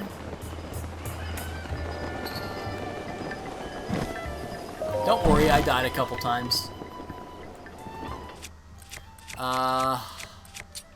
Let's put the Lionel sword on. Let's put the Lionel shield on. Go for a Lionel look. Yeah. And there we are. You must have started to remember certain things. Hand this over to you now before I forget. The Champion's Tunic. In ancient Hyrule, this garment could only be worn by one who had earned the respect of the royal family. Equipping it will reveal an enemy's life gauge. This is something of yours that I have been keeping safe, and by request of the princess. This clothing was specially made for you when you became a champion. Please handle it with care. So, now that we have that, equip this, take this off. We certainly look the part now, don't we? Got the Champion's Tunic, got the Hylian trousers, absolutely nothing on my head. There's only one thing that I need to complete the ensemble. That is not the sword that Link used. Now, admittedly, I am a ways off from being able to get the Master Sword. And yes, get the Master Sword. It is not a story item. You go find it. And you need a few things before you go find it. Now, that tunic is probably the thing with the best armor of any chest piece in the game. I think it's tied with like the Hateno armor, but it just looks so much better. It's a great look for Link. When people first saw that he was in blue and not green, they lost their shit. Like, oh my god, he's not in green, what the fuck? I think it's a great look. I think it's just one of the many things that this game does to kind of try and separate itself and give it its own identity. And I love it. There's still a green tunic to be found in this game, don't get me wrong. But just the fact that they took a chance, gave a Link his own personal outfit that wasn't like a fucking ranch hand outfit or a lobster shirt or some shit. It's the real deal.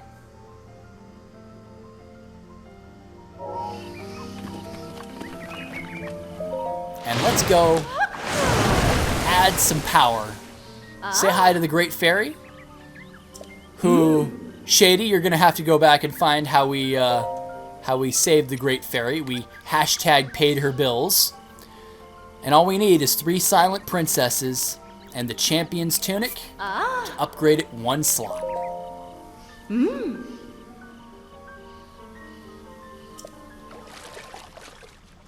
But just the fact that they have given a Link a trademark non-green outfit, it speaks volumes for the creativity and character designs that we're gonna get in the future. I'm stoked to be a Zelda fan now. Skyward Sword wasn't my cup of tea. I was really pleased with A Link Between Worlds, but this one, A Link Between Worlds played on my nostalgia. This just does everything above that. So the Champion's Tunic gives me 8 armor. Set bonuses, yes, I've heard all about those. And we cannot improve anything more. Away!